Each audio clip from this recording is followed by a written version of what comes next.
Հիսուս ընտրում եմ սիրելիս, թափածարյան քո սուրբ ու թավ, ինձ արցրում ձյունիս ջերմակ, հիմա հաճիք մոտ եմ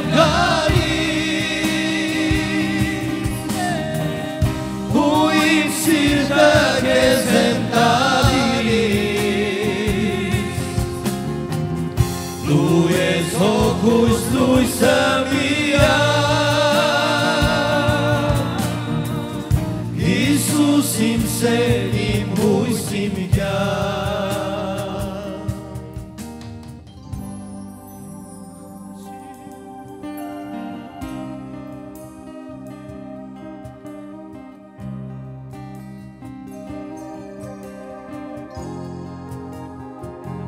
Փառք քեզ երկնավոր Հայր։ Այո Տեր, յուրաքանչյուր քեզ հավատացողը պետք է գա Տեր, այն համոզմունքին եւ այն հավատքին Տեր, որ հավատա այո, դու մեկ օր Տեր Հիսուս Քրիստոս խաչը վերցեցիր եւ ինձ համար Տեր Աստված գնացիր այդ Գողգոթա լեռան վրա։ Եվ այդ լեռան վրա Տեր Հիսուս դու խաչվեցիր եւ այդ սուրբ այրունը թափվեց։ Եվ ամեն մի այրան կաթիլդ բարեխոսում է Տեր յուրաքանչյուր մեկիս համար։ Մենք թանկ ենք գնահատում այդ այրունը Տեր Հիսուս Քրիստոս։ Եվ այն այսօր էլ զորություն ունի փրկելու կյանքերի կոչելու։ Օրհնում ենք քեզ, գովում ենք քեզ եւ Աստծո ժողովուրդը թող ասի փառք քեզ Հիսուս։ Ամեն։ Եկեք օրհնաբանենք, փառք տանք Տիրոջը, փառք քեզ Տեր Հիսուս Քրիստոս։ Հալելույա։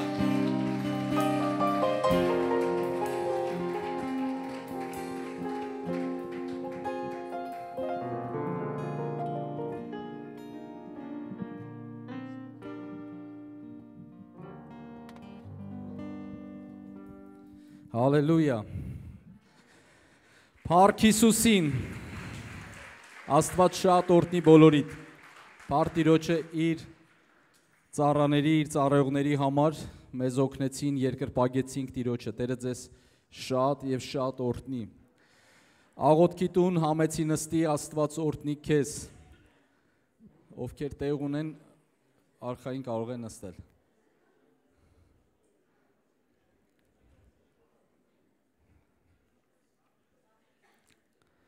Փառք Տիրոջը այսօրվա համար, փառք Տիրոջը իր ներկայության համար, փառք Տիրոջը այն ինչ որ արեց Հիսուսը մեր կյանքերի մեջ եւ շարունակում է անել իր մեծ, իր հզոր ձեռքով սեներ։ Աստված շատ օրհնի բոլորիս։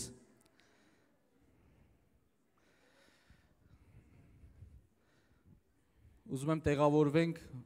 որտեվ քիչ հետո մեր խորհրդավոր ընթրիքի մասնակիցները պիտի գան առջև սեներ։ Միքո ջան, հրավիրենք։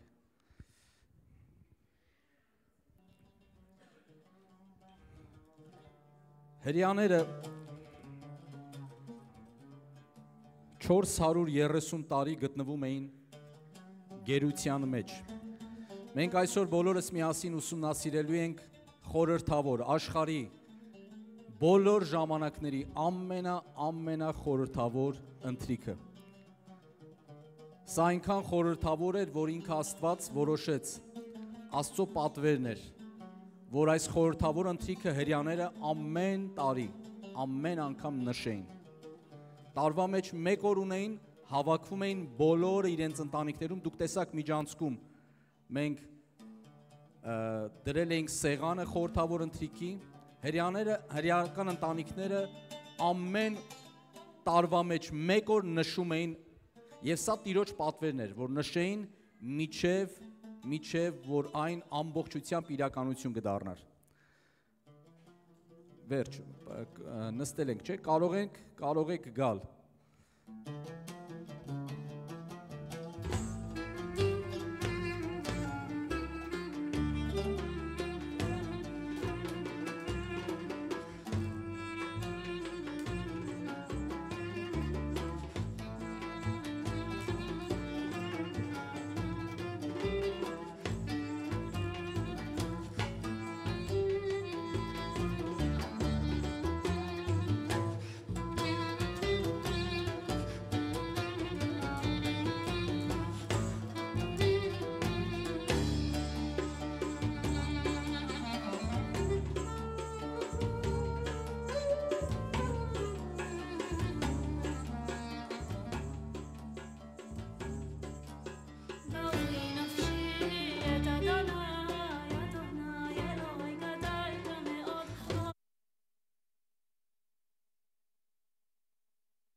Ուրեմն միջանցքում դուք տեսաք ժամանակակից սեղան, որ հрьяաները տոնում էին ամեն տարի։ Եվ Հիսուսը ինքն էլ 33 տարի շարունակ 12 աշակերտների տեղ չունենք, մի քանի աշակերտի ենք հրավիրել։ Հա։ 33 տարի ինքն էլ Հիսուսը նշում էր այս զատիկի տոնը եւ արարողությունը։ Ինքներ էր մասնակցում եւ Հիսուս ինքն էլ գիտեր, որ այդ զատիկի սեղանը ամբողջությամբ իր մասին է։ Սիրելի եկեղեցի, դա այնքան կարևոր էր, որ ամենասկզբից, ես մի պա ուզում եմ անդրադառնամ ամենասկզբին, ինչպես սկսվեց այս սեղանի ծագումը, որտեղից առաջացավ։ Երբ որ 430 տարի գերության մեջ էին, Աստված Մովսեսի միջոցով ժողովրդի աղաչանքն ու աղերսը լսելով պետք է վերջապես կարծես ազատեր այս ժողովրդին։ Եվ Աստված Մովսեսին ասեց, ես հիմա մի բան պիտի անեմ, որ դրանից հետո ժողովուրդը փարավոնը թույլ է տալու, կարծես այլևս հարկադրված է լինելու ձեզ արձակելու։ 3 միլիոն ժողովուրդ գերության, ստրկության մեջ են 430 տարի։ Եվ Աստված Մովսեսին ասեց, հիմա ես մի բան եմ անելու, որ դուք դրանից հետո դուրս եք գալու եւ այնտեղ չեք մնալու։ Նույն կերպով Հիսուս Քրիստոսը մեր կյանքի մեջ մի բան արեց, որ այլևս մարդուն երբեք ու երբեք չի թողում մնա նույն կարգավիճակի մեջ, փոխում է մարդու կարգավիճակը, փոխում է մարդու բնությունը, էությունը, իր հզոր ձեռքով Աստված մի բան արեց։ Եվ Աստծո պատվերը սա էր,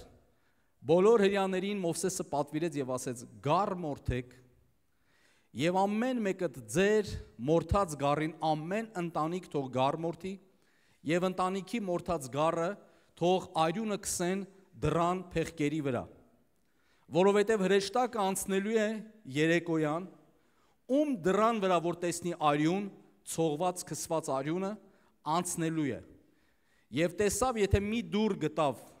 որովհետև այդ ժամանակ հրեաները եգիպտացիների կողքին էին ապրում։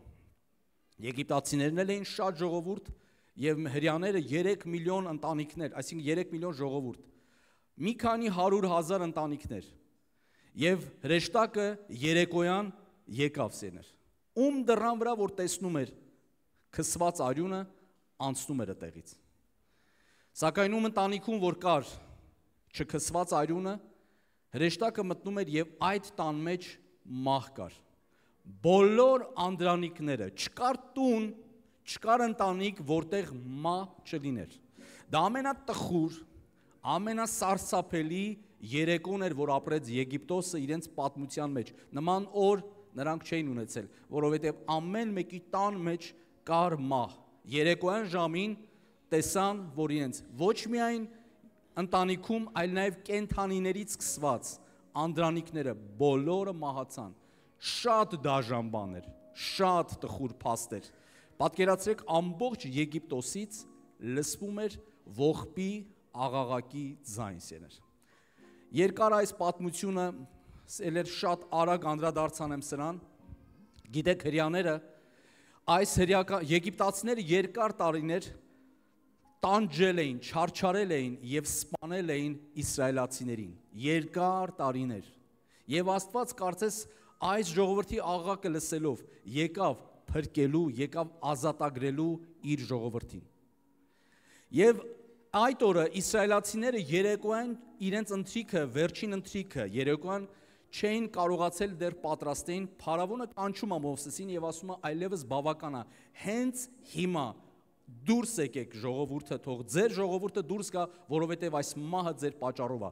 որովհետև այնքան էր այդ վախի հոգին, այնքան վախենալու էր, այնքան սարսափազդու էր, որ եգիպտացիները մտածում էին հեսա իրանք են մեռնելու եւ ամենաարագ տարբերակը, որ իսրայելացիները շուտ դուրս գան։ Եվ Մովսեսին պատվիրեց հենց հիմա դուրս գա։ Եվ ժողովուրդը, որ գրված է իրենց խմորները, քանի դեռ թթխմորը դեռ չէր ուռել, իրենց խմորները փաթաթեցին, հավաքեցին տարբեր ամաններով, իրենց ունեցած ամեն ինչը վերցրեցին եւ չէին հասցրել ոչինչ պատրաստեին եւ իրենց ընտանիքներով հենց այդ երեկոյան միանգամից դուրս եկան։ Աստված հզոր մեկնած իր ձեռքով գրված է այսպես Աստված իր հզոր մեկնած բազուկով իսրայելացիներին ազատ արձակեց։ Եվ Աստված մի օրենք սահմանեց հրեաների համար։ Ասեց ամեն տարի, դա ապրիլ ամսում էր, ամեն տարի այս օրը հրեաները թող այս նշեն, հավաքվեն իրենց ընտանիքներով եւ նշեն։ Եվ ես հիմա ձեզ կարճ կներկայացնեմ սեղանի բաղադրությունը, որը հրեաները նշում էին, ասեմ ձեզ, եթե որոշները տեսել եք հրեական կինոներ այս օրերի մեջ, էլ հրեաները դեռ շարունակում են այդ ավանդույթը պահել։ Մի քանի հազար տարի հրեաները սա նշում էին, միջև որ եկավ Հիսուսը, ինքն էլ էր մասնակցում այս սեղանին։ Ուզում եմ այսպես ասեմ, ինչն էր դրա կարևորությունը, որ Աստված պատվիրեց, որ անպայման նշվի, հրեաները անպայման հավաքվեն իրենց ընտանիքներով, բոլոր իրենց ընտանիքներում նշեն, եւ դա ոչ թե 1 տարի, ինչ որ 10 տարի, մի քանի հազար տարի հրեաները հավաքվում էին։ Ինչ էին անում հրեա ընտանիքները։ Հավաքվում էին, երկրպագության, գոհության երգ էին երգում Աստծուն սաղմոսներից, եւ այդ երգից հետո այդ արարողությունը նաեւ պատմում էին հայրը, տան հայրը, շատ բարի ավանդույթ էր, տան հայրը պատմում էր, թե ինչպես Աստված իրանց գերությունից հանեց, որ իրենք Աբրահամի, Իսահակի սերունդն են, որ Աստված հզոր ձեռքով իրենց ազատեց, պատմում էին Աստծո գործերի մասին եւ երեխաները իրենց սերունդներին այս ավանդույթը շարունակում էր եւ այս պատմությունը փոխանցվում էր։ Ես միշտ այս պատմությանը նայելով հիշում եմ մեր հայկական նոր տարին, որ մեռնեմ Աստծո զորությանը, այսինքն քրիստոնեական մեր Հիսուս Քրիստոսի ծննդյան մասին տոն է, բայց ցավոք սրտի ինչքան քիչ է մեր տոնական սեղաններին, մեր երկրի մեջ նշվում Հիսուսի կատարած գործը, որ նա լույս աշխարհ եկավ, որ նա փրկեց մարդկությանը սեներ։ Եվ ինչքան լավ կլինի, որ այս լավ սովորությունը մենք էլ ունենանք մեր սեղանների վրա պատմելու, թե ինչ արեց Աստված մեր կյանքի մեջ, թե Հիսուսը եկավ աշխարհ սեներ։ Ուրեմն հրեաները հավաքվում էին այդ օրը Զատկի տոնը նշում էին լավ ձևով։ Հատուկ տեղեր էին, հատուկ վայրեր էին վարձում, սենց հավաքվում էին այդ օրերին եւ տոնախմբություն էր բոլոր հրեաների մոտ, բոլորը նշում էին այդ օրը։ Ինչ կար հրեական սեղանի վրա դրված, շատ արագ ասեմ սեներ։ Հրեական սեղանի վրա դրված էր գառան ոսկորներ, որ այդ գառը մորթեցին եւ այդ այրունը թափվեց եւ բոլորը փրկվեցին գառան արյան միջոցով։ Սեղանին դրված էր աղի ջուր, աղի ջուրը խորհուրդն էր արցունքների, այն աղի արցունքների, նրանք վերցնում էին կանանչին, հեսան արեկը կանի, կանանչին վերցնում էին, թաթախում էին աղի ջրի մեջ, նարեկ, մեկը պիտի անի թե չէ, եւ ուտում էին, նշան այն աղի արցունքների, որ նրանք թափել էին 430 տարի, եւ սրանք ընդհանուր ամաններ էր դրված, եւ ընտանիքի բոլոր անդամները մասնակցում էին, ասեմ ձեզ, ոչ մի համով ուտելու բան չկար այստեղ, որովհետև սեղանը ինքը սենց ոչ մի հաճելի սեղան չէր, բայց խորհուրդ ուներ իր մեջ։ Կանանչին թաթախում էին ընտանիքով աղի ջրի մեջ։ Հետո աղի ջուրը խորհրդանիշներ։ Նաև կանանչին թաթախում էին դառը խյուս կար, համեմունքի մեջ էին թաթախում եւ դա էլ են ուտում, դա այն դառը օրերն էր, որ նրանք կավից խյուսեր էին սարքում եւ աշխատում էին, չարչարվում էին այնտեղ եւ իրենց դառը օրերն էին հիշում, ամեն անգամ ուտելով այդ դառը հիշում էին, թե ինչպես հրեաները ինչ դառը օրեր են ունեցել Եգիպտոսում։ Դրանից հետո նաեւ սեղանում դրված էր մեղրը, սերներ, մեղր էր, պոպոկ էր, դարչին, այսպես համեմունքներ կար եւ այս քաղցրությունը նաեւ այն խորհուրդն էր, որ հրեաները այո ապրում էին այս դառնությունները, բայց այդ քաղցրությունը իրանց խորհրդանշում էր այն խոստումի մասին, որ նրանք խոստում ունեին։ Նրանք 430 տարի գերության մեջ են, բայց խոստում ունեին իրենց Աստված հանելույա, Աստված այս վիճակից իրենց հանելույա եւ մեղրը կարծես այս սեղանի ամենադրական բանն էր, որ դրված էր, մեկ էլ հացը չենք բերել։ Կարող է երեխեքը կերան ընդեղի հաց։ Չէ, այն հաս մի հատ կնայես են մեր ընդեղի։ Ուրեմն այս սեղանի դրված ասեցի ամենալավ մասը դա մեղրն էր, որը խորհրդանշում էր հույս խոստումը, այս բառն ասեմ, խոստումն էր, որ պետք է լինի, սերներ։ Լավ, եկեք շարունակենք, սերներ։ Քիչ հետո ես կխոսամ նաև հացի մասին եւ գավաթի մասին։ Նարեկ ջան, խնդրեմ այդ գավաթը մեջտեղ դնես, հա։ Ամենամեջտեղ, այսպես։ Սեղանի վրա դրված էր նաև գավաթը, սերներ։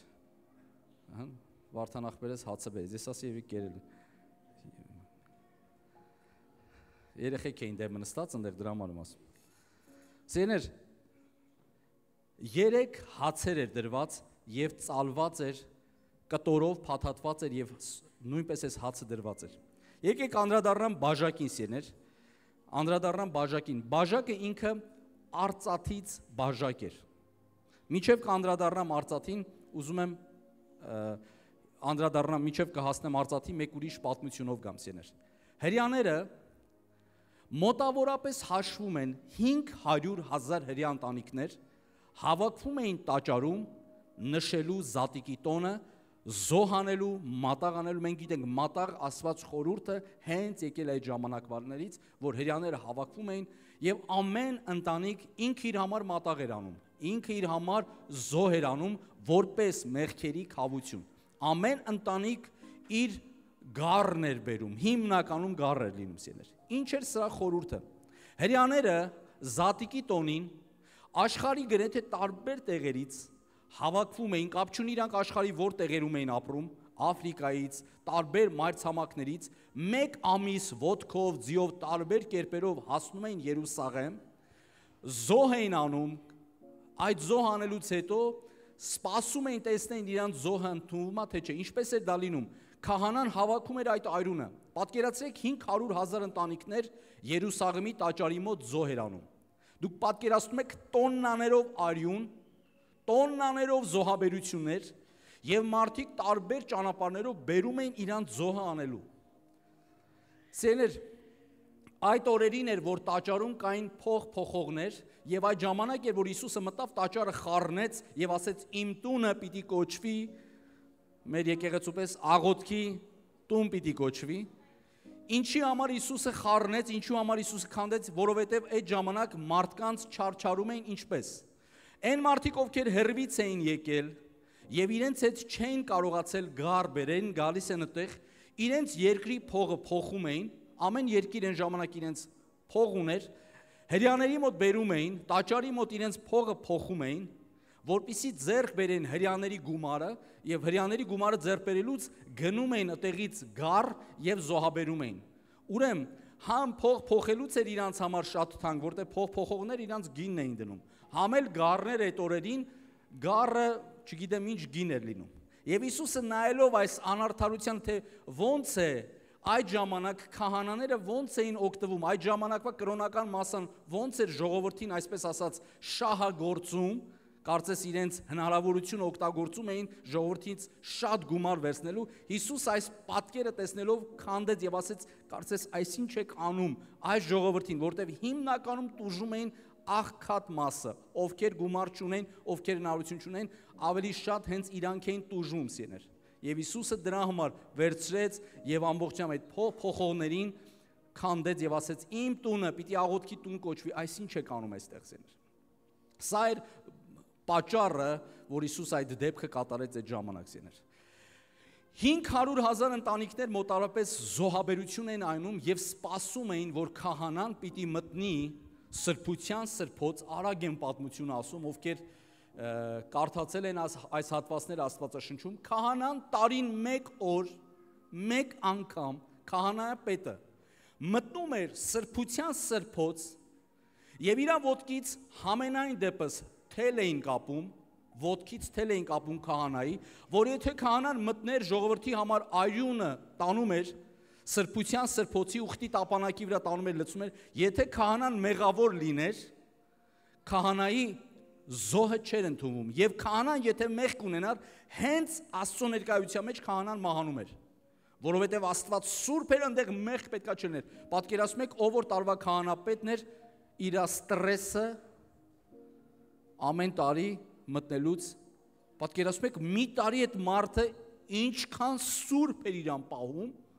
ինչի են ոտքից թել կապում, որովհետև բազում դեպքեր էր եղել, երբ որ քահանան մտել էր այնտեղ, ժողովրդի համար բարեխոսելու, արյունը տանելու, մահացել էր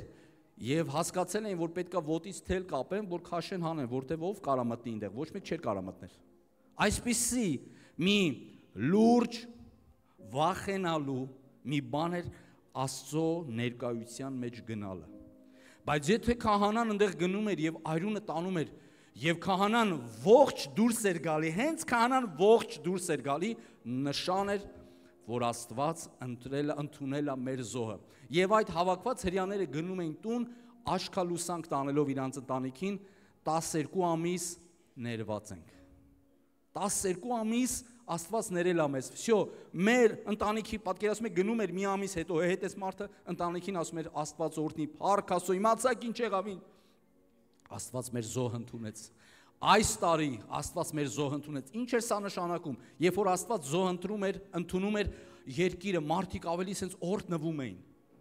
Ժողովուրդը ուրախանում էր, մեր զոհը Աստված ընտրեց այս տարի ընդունեց։ Սիրելիներ, տեսեք, մենք հիմա լսում ենք այս ամեն ինչը, լսում ենք որոշներս առեղծվածային, որոշներս,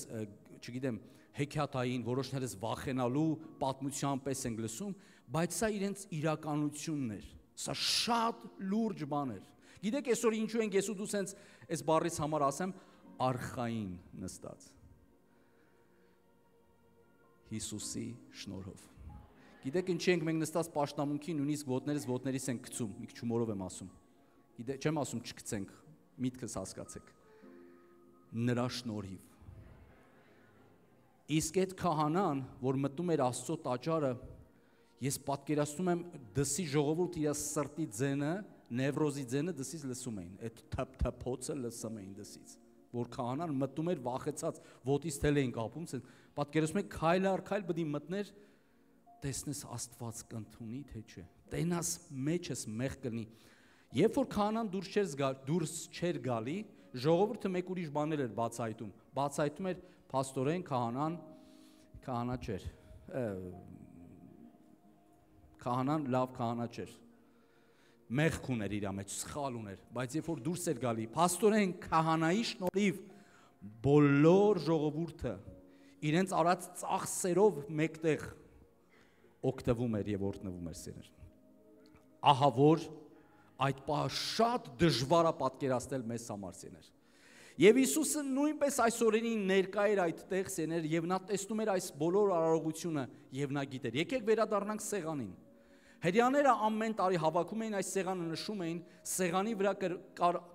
այս կոնկրետ այս ուտելիքները եւ նրանք ամեն ինչին կպնում էին բացի մի բանից, գավաթից։ Այստեղ 3 գավաթ կա, ես գավաթներից մեկի մասին եմ խոսում։ Մեկ գավաթ կար, որին հայրը ամեն տարի այդ արծաթի գավաթը պահում էր եւ հետո ամեն անգամ երբ որ սեղանը պետքա դնեին զատիկի, բերում էր արծաթի սեղանը գավաթը դնում էր սեղանին, երբ որ դնում էր սեղանին, ոչ մեկ իրավունք չուներ ձեռ տալու։ Ամեն ինչին ձեռք էին տալի բացի այդ գավաթից։ Տան հայրը վերջում, երբ որ վերջանում էր զատիկի սեղանը, այդ գավաթը նորից կտորով վերցնում էր, փաթաթում էր, կարծես չէր կպնում։ Եվ այդ գավաթի անունը սա էր Մեսիայի գավաթը։ Բոլորի տներում կար այդ գավաթը, եւ դա արծաթից էր։ Ինչի էր արծաթից, որովհետեւ արծաթի խորհուրդը փրկագնման խորհուրդն էր։ Այն ժամանակ հрьяաների մոտ արծաթը կոչվում էր մի գին, որը փրկագնում էր։ Երբ որ Հուդան մատնեց Հիսուսին, հետարքիրա որ Հուդան երբ որ մատնեց Հիսուսին, քահանաները որոշեցին, չգիտես ինչի հենց արծաթով վճարել, որովհետև կրկնում եմ այդ ժամանակ փրկագնման գինը միայն արծաթով էր, կարծես այս վալյուտան օգտագործում էր փրկագնելու համար ինչ որ մի բան օգտագործում էր միշտ արծաթը։ Եվ հետարքիրա քահանաները որոշում են հենց արծաթով վճարել Հուդային սիրներ։ Եվ դա փրկագնման մի հատ գին էր։ Ուզում եմ ձեզ ասեմ 30 արծաթի հետ կապված մի շատ կարևոր մի բան անցնենք առաջ։ 30 արծաթը այնքան էժան գին էր, որ էլ ասելու չի։ Հիմա ասեմ, 30 արծաթի գինը սա էր, երբ որ մեկի ցուլը, մեկի եզը խփում սպանում էր դաշտում մեկի ծառային, Աստվածաշնչում գրված է այդ մասին, մեկի ծառային տալիս էր, սպանում էր, եւ այս ստրուկի տիրոջը ցուլի կամ եզիտերը ստրուկի տիրոջը ստրուկի փոխարեն տալիս էր 30 արծաթ։ Ընդամենը 30 արծաթ էին տալի մեռած ստրուկի համար։ Կարծես ասում էր ախպերս, քո եզը, իմ եզը միամիտ մի քիչ հա տենց խայսյաթ ունի, կռվարարա իմ ցուլը, խփելա սպանելա, քո ստրուկի դիմաց անես 30 արծաթը մեռած ստրուկի համար։ Հիսուսին Հուդան մատնեց իր տիրոջը, տերերի տիրոջը, ինչպիսի ցածր, ինչպիսի գնով սիրներ։ Այսինքն դա ինչ եմ նշում, ոչ թե դա այնքան թանկ գին էր, որ Հուդան չդիմացավ այդ գայթակությանը, ընդհակառակը դա մի հատ չնչին, մի հատ ցածր գին էր, բայց նա գնաց դրան սիրներ։ Արծաթը փրկագնման խորհուրդն էր։ Կրկնում եմ, սիրներ, գիտեք արծաթով էին, երբ որ մեկը մեկի երեխային, օրինակի համար, երբ որ ընտանիքներ կային, այսպես էին անում։ Երբ որ մեկը դժվարության մեջ էր լինում, իր երեխուն փողի տեղակ տալիս էր, ասում էր թող գնա ստրուկ լինի։ Հետո երբ որ ուզում էր իր երեխուն հետ բերի, արծաթ էր վճարում, իր երեխային փրկագնում էր, ասում էր վերադարձնում եմ։ Արծաթի գինը սա էր, որ այնինչ որ իմն է, ես ինձ եմ վերադարձնում։ Փրկագնման գինը սա է, ես վերադարձնում եմ։ Չգիտեմ այդ վիդեոն ունենք ինտերնետ ունենք, մի քիչ ինտերնետի խնդիր ունենք այսօր։ Գիտեք ուխտի տապանակը, շատ արագ սա էլ ասեմ անցնենք առաջ։ Գիտեք ուխտի տապանակը, խորանում դրված ուխտի տապանակը ոչ վարակույրները խորանը ամբողջությամբ ոչ մի խորանը երբեք չի դրվել հողի վրա։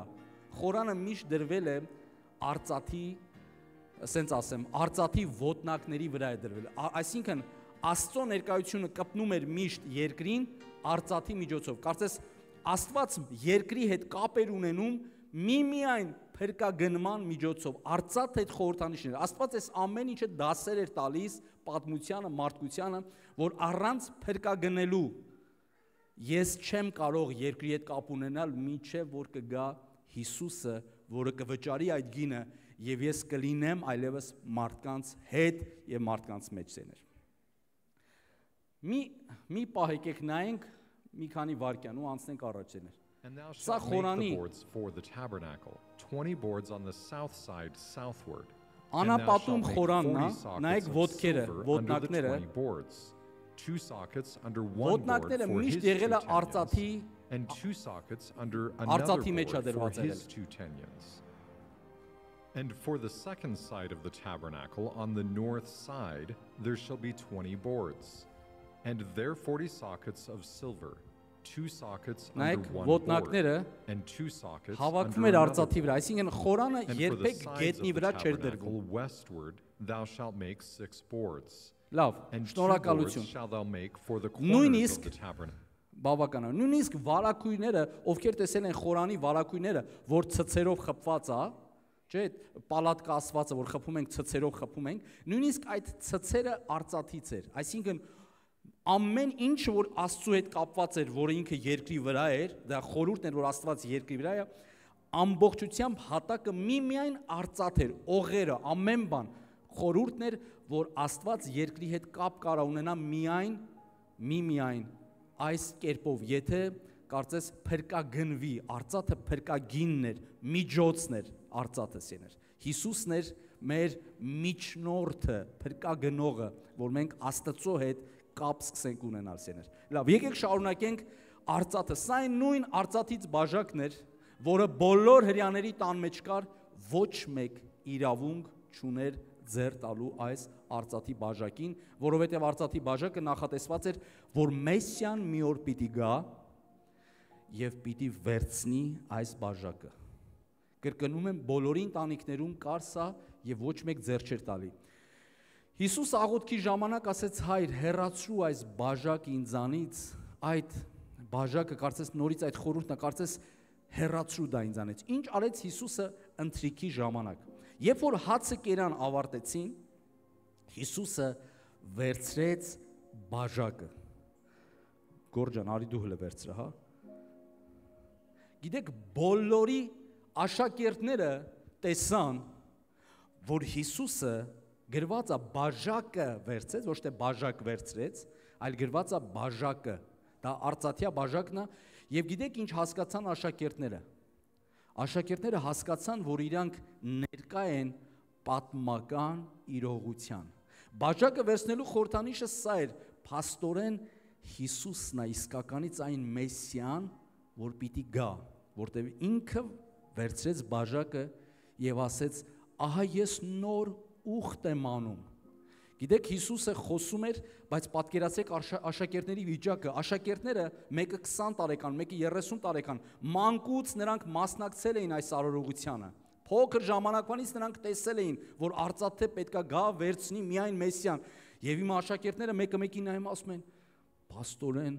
սա այն է, ինչ որ դարեր, հազարամյակներ շարունակ լսել ենք։ Եկավ Մեսիան, բարձրացրեց գավաթը եւ ասեց. ահա ես նոր ուխտ եմ անում», Հիսուսն ասում է, եւ այլևս այս ուխտը ես անում եմ իմ արյունով։ Առաջի ուխտը ով արեց Աստված գառան արյունով։ Գառմորթեք, որպեսզի գառան արյունը ձեզ զատի եգիպտացիներից, զատի ձեզ աշխարից, եւ տարիներ, հազարամյակներ նրանք սովորել էին, որ գառան արյունը մարդկանց ներում է։ 12 ամիս գառան արյունը նրանց ներում է։ Նրանք տարիներ շարունակ իրենց միտքը այսպես լսել էին։ Գառան արյունը մաքրում է, սրբում է մեզ։ Հիմա Հիսուսը խնդրում եմ ձեր ուշադրությունը, ինչ է ասում։ Հիմա ես առաջի ուխտ անողնել էր ինքը։ Հիմա ես նոր ուխտ եմ անում, բայց խնդրում եմ ձեզ եմ ասում, ձեզ նայեք, այս անգամ ես այդ ուխտը անում եմ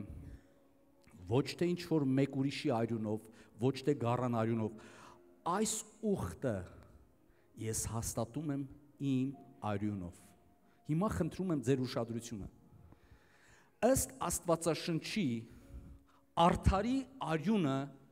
խոսում է։ Ըստ Աստվածաշնչի արդարի արյունը պահանջ ունի։ Ասում է Աբելի արյունը խոսում է։ Ինչ էր խոսում Աբելի արյունը։ Կայենին մոտիկացավ Աստված եւ ասեց քո եղբոր արյունը։ Գիտեք, Կայենը, Աբելը երկրի վրա չէր, բայց նրա արյունը երկրի վրա էր, եւ մենք տեսնում ենք, որ արյունը կյանքի խորհրդանիշն է սիրներ, եւ այդ արյունը պահանջ ուներ։ Գիտեք ինչ էր պահանջում Աբելի արյունը։ Վրեժ։ Եվ ըստ Աստվածաշնչի արդարի արյունը, որը երկրի վրա խոսում է, Աստված այդ պահանջին պիտի արձագանքի։ Որոշների համար մա վախենալու բաներ չէ խոսում։ Սիրներ, ըստ Սուրբ գրքի արդարի արյունը խոսում է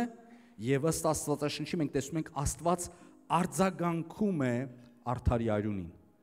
Եվ Եբրայեցիների 12-րդ գլուխը մի շատ զարմանալի բան է խոսում, Եբրայեցիների 12:24-ը։ Եթե Աբրամի արյունը խոսում էր, որքան առավել Հիսուսի արյունը։ Ինչ ասա նշանակում։ Աբելի արյունը վրեժ էր պահանջում, Հիսուսի արյունը նույնպես պահանջում էր։ Հայր, ների նրանց, որովհետև չգիտեն թե ինչ են անում։ Հիսուսի արյունը նույնպես պահանջ ուներ։ Տեր, ների նրանց։ Ըստ Սուրբ գրքի Աստված պիտի արձագանքի արդարի աղոթքին, նրան մահը եւ գերեզմանը չկարողացավ պահել դժոխքում, ինչի համար, որովհետեւ մենք գիտենք, որ արդարը չի կարող մնալ մահվա մեջ, նա պետք է դուրս գար եւ նա հարություն առավսիներ մարդկության։ Եվ գիտեք ինչն էր պատճառը։ Երբ որ Հիսուսի կողքի ավազակ իրան ասեց, երբ որ գաս ինձ կհիշես քո արքայությունով, այս աշակերտը մտածում էր Հիսուսը ինչ որ մի ժամանակ նորից գալու է, ինչ որ մի Հիսուսը դրա համար թեքվեց իրան ասեց այսօր։ Այս մարդը մտածում էր ես իմ երբ Հիսուս որ դու գաս մենք չգիտենք դա երբ է լինելու։ Հիսուսն ասեց այս բառը այսօր ինձ հետ դրախտում կլինես, որովհետև ինչպես քահանայապետն էր մտնում արյունն էր տանում ժողովրդի համար զոհ անելու մեղքերի քավություն, Հիսուսն է լինելով քահանայապետ իր արյունով գնաց հոր մոտ, գնաց ներկայության մեջ Աստծո եւ բերեց մարդկության համար քավչարար այն արյունը թափեց մարդկության համար, որ Հայր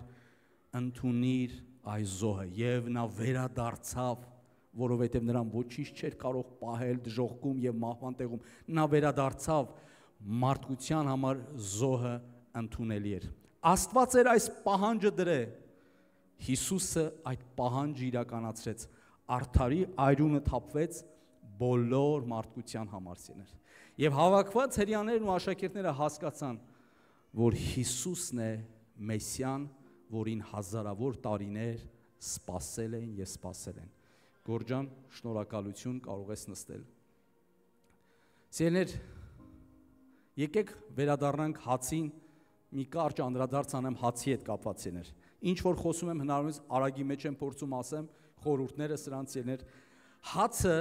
3 հաց կար։ Եվ այս անհացն էր, որը անթդ խմոր հաց էր, առանց դրոժի, որտեղ հрьяաների հացը չէր հասցրել ուռել, խմորը չէր եկել, դրա համար անթդ խմոր հաց էին անում։ Մենք էլ հաղորդությունների ժամանակ ճիշտ նույն ձևի ենք անում, հիշելով այդ օրը սիրներ։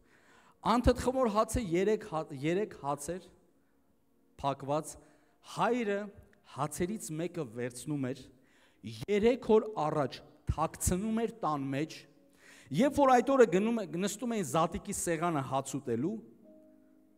տան հայրը երեխաներին ասում էր գնացեք հացը գտեք։ Եվ նրանք գտնում էին, երեխաները գնում էին եւ սկսում էին տան մեջ հոր թաքցրած հացը ման գալ։ Վերցնում էին, գտնում էին եւ բերում էին։ Եվ Հիսուսը վերցրեց հացը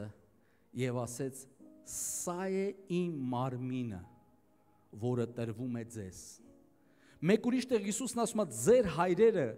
մանանան անապատում կերան»։ Այդ մանանան գիտեք ինչ մանանա էր։ Ուժ էր տալի, առողջ էր պահում, նրանց քայլելու ուժ էր տալի։ Գիտեք, նրանք չէին հիվանդանում այդ ուտելիքի պատճառով, ես չգիտեմ, բոլոր վիտամինները կար մեջը։ Ուտելիք էր, որը գալիս էր երկնքից, աշխարհի ամենասննդարար բան էր, այնց ուտելիք էր, ոչ մեկ չէր հիվանդանում։ Հիսուսն ասեց. «Ձեր հայրերը մանանան կերան ու մահացան, բայց այն կերակուրը, որ ես ձեզ կտամ», Հիսուսն ասեց. «Ես եմ երկնքից իջած հացը»։ Դուք տեսել եք, թե մանանան ինչ օգուտ է բերել հայրերի կյանքում ձեր 40 տարի։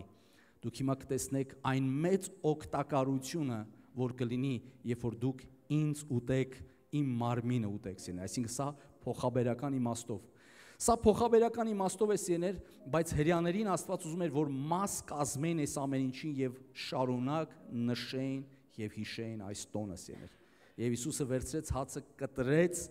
բաժանեց աշակերտների մեջ եւ ասեց. «Առեք ու կերեք, սա է իմ մարմինը, որ տրվում է մարդկության համար սիրներ»։ Կրկնում եմ, գիտեք ինչ արեց մանանան, հիմա դուք կտեսնեք, թե ինչ կանի այս կերակուրը, որը դուք կվերցնեք։ Աստվածաշնչի մեջ գրված է անարժանությամբ մոտեցող մասին, ովքեր մոտիկանում են հացին եւ գինու այս հաղորդությանը, ասում է անարժանորեն մոտենալու մասին։ Գիտեք ինչ նկատի ունի անարժանորեն մոտիկանալ, շատ արագ անդրադարձ անեմ։ Անարժանորեն մոտիկանալը սա չի, որ մեկը դա գրված է Առաջի Կորինթացիս 11:30 մեջ։ Ոչ թե մարդը սենց անհավես մոտիկանա, այլ ամբողջ իմաստը սա է, որ մարդը խորհուրդը չհասկանա, որովհետև երբ որ մարդը գինին խմում է եւ այդ հացը ուտում է, դա փոխաբերական իմաստով է, բայց դա մի ռեալ իրականություն է դառնում մարդու համար։ Եվ ասում է, ով որ անարժանորեն է մոտիկանում, ոչ մի օգուտ իրան չի տալի, չի կարա օգուտ տա իրան, բայց երբ որ մարդը խորհուրդը հասկանում է, դրա համար Պողոս Առաքյալը, որը ներկա չէր այս վերջին ընթրիքին, Պողոս Առաքյալը ասում է. «Ես այն Տիրոջի ծառա»։ Պողոս Առաքյալը այնպես է բացատրում, կարծես ինքն էլ անդեղը, բայց ինքը չի եղես վերջին ընթրիքին, բայց ինքը խորհուրդով առավ։ Գիտեք ինչի այս պատմությունը գրված, որ մենք էլ այսօր այդ խորհուրդը վերցնենք մեր կյանքի մեջ։ Գիտեք, այս վերջին ընթրիքի սեղանի ժամանակ մի տարօրինակ բան տեղի ունեցավ։ Եվ որ Հիսուսը վերցրեց գինին եւ վերցրեց հացը, երբ որ մասնակցեց, աշխարհը կարծես շուռ եկավ Հիսուսի դեմ։ Այդ պահից սկսած ամեն ինչ սկսեց իրան հակառակ աշխատել։ Բոլորը սկսեցին, ասենց ամբողջ աշխարհը կարծես դեմ ելավ Հիսուսին։ Այս սեղանը շատ զարմանալի փոխակերպման միած սեղան էր։ Գիտեք ինչ տեղի ունեցավ այս սեղանի մեջ, սա խորհուրդները շատ արագ, շատ չեմ ուզում գնամ, բայց այս սեղանի վրա գերբնական ինչ որ բան տեղի ունեցավ։ Գիտեք ինչ եղավ։ Հիսուսը վերցրեց մարդկության մեղքը եւ հակառակորդը սկսեց իր գործը սեներ եւ չարի ամբողջ ուժերը գնացին Հիսուսի վրա, հա, այսպես կոպիտ եմ ասում սեներ, որովհետեւ այս սեղանը այդ փոխակերպման սեղանն էր, որ Հիսուսը մարդկությանը մեղքը վերցրեց իր վրա սեներ եւ բարձացավ խաչը։ Եկեք շարունակենք եւս մի քանի ճշմարտության մասին ասեմ սեներ։ Հрьяաները խաչի վրա, սա անպայման ուզում եմ ձեզ ասեմ սեներ։ Հрьяաները խաչի վրա,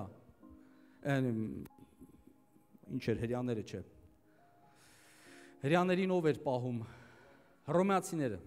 Հռոմեացիների ամենադաժան բանը, որ անում էին հռոմեացիները, մարդկության, ունեին ախաղան, ունեին գլխատելը եւ այլն, ամենադաժանը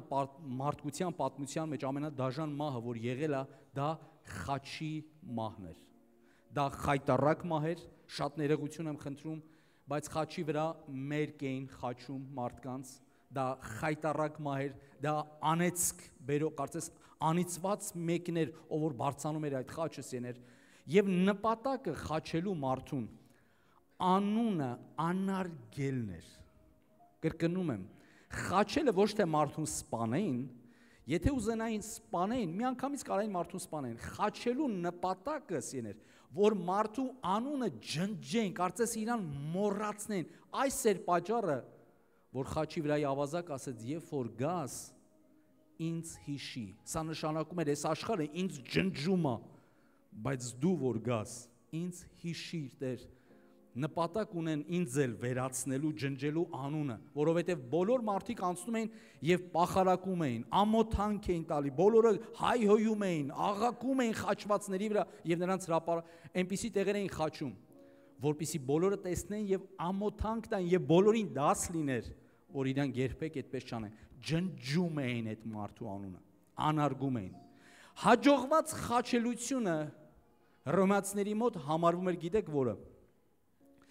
Հաջողված խաչելություն համարում էր ոչ թե որ մարդը մահացած է, այլ հաջողված խաչելությունը համարվում էր տարօրինակը, չէ, հաջողված խաչելությունը, բայց պատմությունը այսպես է ցույց տալի, որ հաջողված էր այն խաչելությունը, որը երբ որ մարդու մարմինը իջացնում էին, բոլոր ոսկորները ոսկորներից դուրս եկած էր, որովհետև խաչում էին այս տեղերից, երկու կողքերից էին խաչում, եւ մարդու ոչ թե ձեռքերի մեջ, այլ այստեղից էին ոսկորների մեջտեղից էին խաչում, եւ մարդը անընդհատ օրեր շարունակ, ինչի Հիսուսը շուտ մահացավ խաչի վրա սեներ, որովհետեւ Հիսուսը արդեն երբ որ բարձրացեցին խաչը,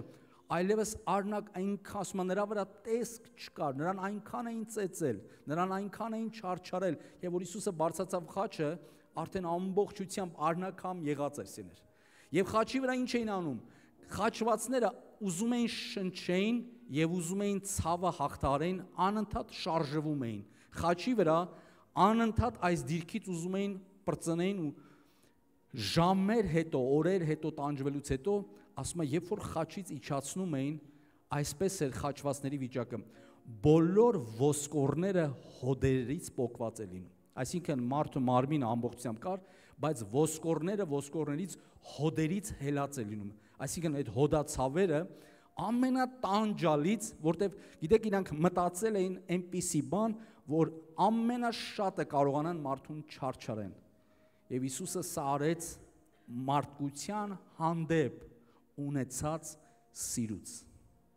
Սեներ ոչ թե Հիսուսը արեց հոր կամքը, ուզում եմ սա անպայման ասեմ։ Այո, դա հոր կամքն էր, բայց Հիսուսը դա արեց մարդկանց հանդեպ ունեցած սիրուց։ Ես երբեմն աղոթելուց ասում եմ, Տեր, օգնիր քեզ սիրեմ այնպես, ինչպես դու ես սիրում, դու այդ ինչ սեր ունես, օգնի կարողանանք քո պես քեզ սիրենք։ Դա ուղղակի հզոր մի հատ բան ասել։ Եվ Հիսուսը խաչից մենք տեսնում ենք իջացվեց եներ, հենց այդ նույն կերպով ամբողջությամբ նրա վրա տեսք չկար, որ նայեն սեներ։ Եվ հիշում եք հացը փաթաթված էր, կտորի մեջ փաթաթված էր հացը եւ հայրը տանում էր եւ պահում էր։ Ճիշտ նույն ձևի, երբ որ Հիսուսը մտան Հիսուսի գերեզմանոց, Հիսուսը նույնպես փաթաթեցին նրան վարշամակով եւ դրեցին գերեզմանոցի մեջ։ Երբ որ եկան տեսան Հիսուսը այլևս գերեզմանոցում չի, գիտեք, ոչ միայն գերեզմանոցն էր դատարկ, այլ վարշամակն էր դատարկ, հա, այսպես ասեմ։ Այդ վարշամակը այնտեղ էր ծալված եւ գեղեցիկ դրված էր այնտեղ, որ էս էլ իր խորհուրդն ունի։ Հիսուսը այլևս գերեզմանոցում չէր եւ վարշամակը դատարկ էր, ինչպես հрьяաները անընդհատ բերում էին այդ ծալված սփռոցի միջից, թաշկինակի միջից, չգիտեմ ինչ ասեմ, վերցնում էին այդ հացը, կտրում էին եւ բաժանում էին իրար մեջ եւ բոլորը մասնակից էին լինում։ Հիսուսը ինքն էլ մասնակցում էր եւ միշտ գիտեր, որ սա իր մասին է։ Այս խորհուրդը իր մասին է սեներ։ Եվ Հիսուս ասեց. ահա ես նոր ուխտ եմ անում, այլևս ոչ թե գառան արյունով, այլևս ոչ թե մեկ ուրիշ մեկի արյունով, ես այս ուխտը հաստատում եմ իմ արյունով։ Սիրելի եկեղեցի, բոլորիս շնորհավորում եմ։ Հայ ազգին ես շնորհավորում եմ, որովհետև այն ինչ որ արեց Հիսուսը 2000 տարի առաջ, սիրներ, այն նույն ժամին, ժամը 3-ն էր, գիտեք, այն նույն ժամին մոտարպես, որ քահանան մտնում էր սրբության սրբոց տանելու արյունը, այդ նույն ժամին Հիսուս Քրիստոսը խաչի վրա տվեց եւ ավանդեց իր հոգին, մահացավ։ Եվ գրված է Աստվածաշնչում,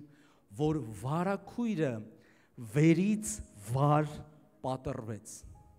որովհետև այն ինչ որ արեց Հիսուսը, դրանով Աստված ցույց տվեց, որ սրա կարիք այլևս չկա, զոհը ընդունված է, այլևս, որովհետև Հիսուսը Գողգոթայի վրա հենց այդ ժամանակ իր կյանքը տվեց մարդկության փրկության համար եւ այլևս զոհի կարիք չկա, սիրներ, այլևս մատաղի փրկագնման կարիք չկա, Հիսուսը ինքը մարդկության համար, խորհուրդը տարիներ շարունակ սա էր, գառան արյունը կարաների, ապա որքան առավել Հիսուսի արյունը, ինչ կարանի, հրյաները լավ հասկանում էին, եթե գառան արյունն է սենց արել մեզ, 12 ամիս մեզ ներել է Աստված, ապա Հիսուսի արյունը եւ ներում է, եւ ազատագրում է, եւ փրկում է, եւ հեռացնում է մահից, եւ մարդուն վերադարձնում է իր ճիշտ ընթացքի մեջ։ Փառք Տիրոջը Հիսուսի կատարած մեծ գործի համար։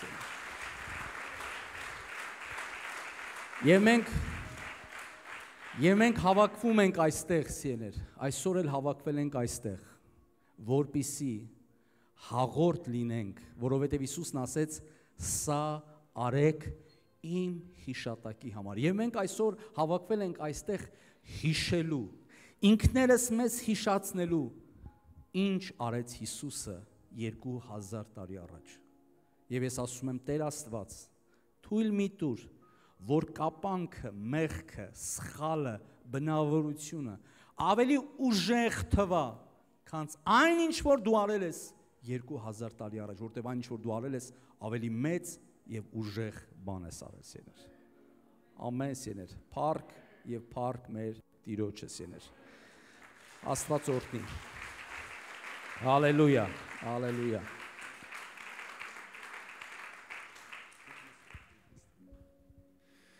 Փառք Տիրոջը։ Մեր Հիսուս հաղթեց մահին ու հաղթեց գերեզմանին։ Ոչ մի կրոնի առաջնորդ, աշխարհի միլիոնավորների, եթե ոչ միլիարդ կամ 1.5 միլիարդ ժողովրդի առաջնորդ է Մուհամեդը, բայց Մուհամեդի գերեզմանը մեր Տիրոջ գերեզմանից այսօր ավելի սիրուն է, պուպուշ է, որտեղ իր ոսկորները ընդեղ են։ Մենք մեր Տիրոջ գերեզմանը չենք զարդարում, որտեղ Հիսուսը այնտեղ չէ, կարող ենք ասել ամեն։ Բուդդան իր ժառանգության մեջ ունի իր գերեզմանը, ու Բուդդայի ու Կրիշնայի գերեզմանը շատ շքեղ է, որովհետև այնտեղ են իրենց մարմինները ու իրենք հարություն չեն առել։ Մեր Տիրոջ գերեզմանը շքեղ չէ, շքեղությունը դատարկությունն է։ Դու մտնում ես այնտեղ ու տեսնում ես ամեն բան փուջ է, որովհետև մարմինը այնտեղ չէ, Դու ավելի շուտ Հիսուսի հետ ես մտնում այնտեղ ու Հիսուսի հետ դուրս ես գալի։ Ով կասի ամեն։ Հիսուս հարություն է առել։ Հիսուսի հարությունը քո հետ կապ ունի շատ ուղիղ իմաստով այնքանով, ինչքանով որ դու հիմա իրան ի քո մեջ ունես։ Եթե ամեն մարդ Տիրոջը ընդունելով, վերստին ծնվելով, իրական Տիրոջը խորհրդի մեջ վերստին ծնունդ ունենալով ին կարող է ասել. Հիսուս իմ մեջ է։ Ես իր հարությունով, ես էլ մեռելներից հարություն առա։ Հին մարդս մեռավ, Քրիստոսի հետ ես հարություն առա։ Կարանք ասենք փառք Տիրոջը, որ Տերը մեզ տվել է նոր կյանքի սկիզբը։ Հալելույա։ Շնորհակալ ենք Արթուր եղբորից ամեն այս պատմական խորհրդի համար։ Ես անկեղծ այսքան բան չգիտեի։ Ես պարզ քարոզիչ եմ, սենց տերմիններ չգիտեմ, բայց մենակ ոսկորների պատմությունը գիտեմ, գառիչի, հնդուշկիա, ու մեր տնից է վերցրել Արթուրը, այսի լավ գիտեմ, ու այսի շատ կարևոր խորհուրդ է և Հասմիկ քուրս հիշեցրեց, որ երբ որ տանտերը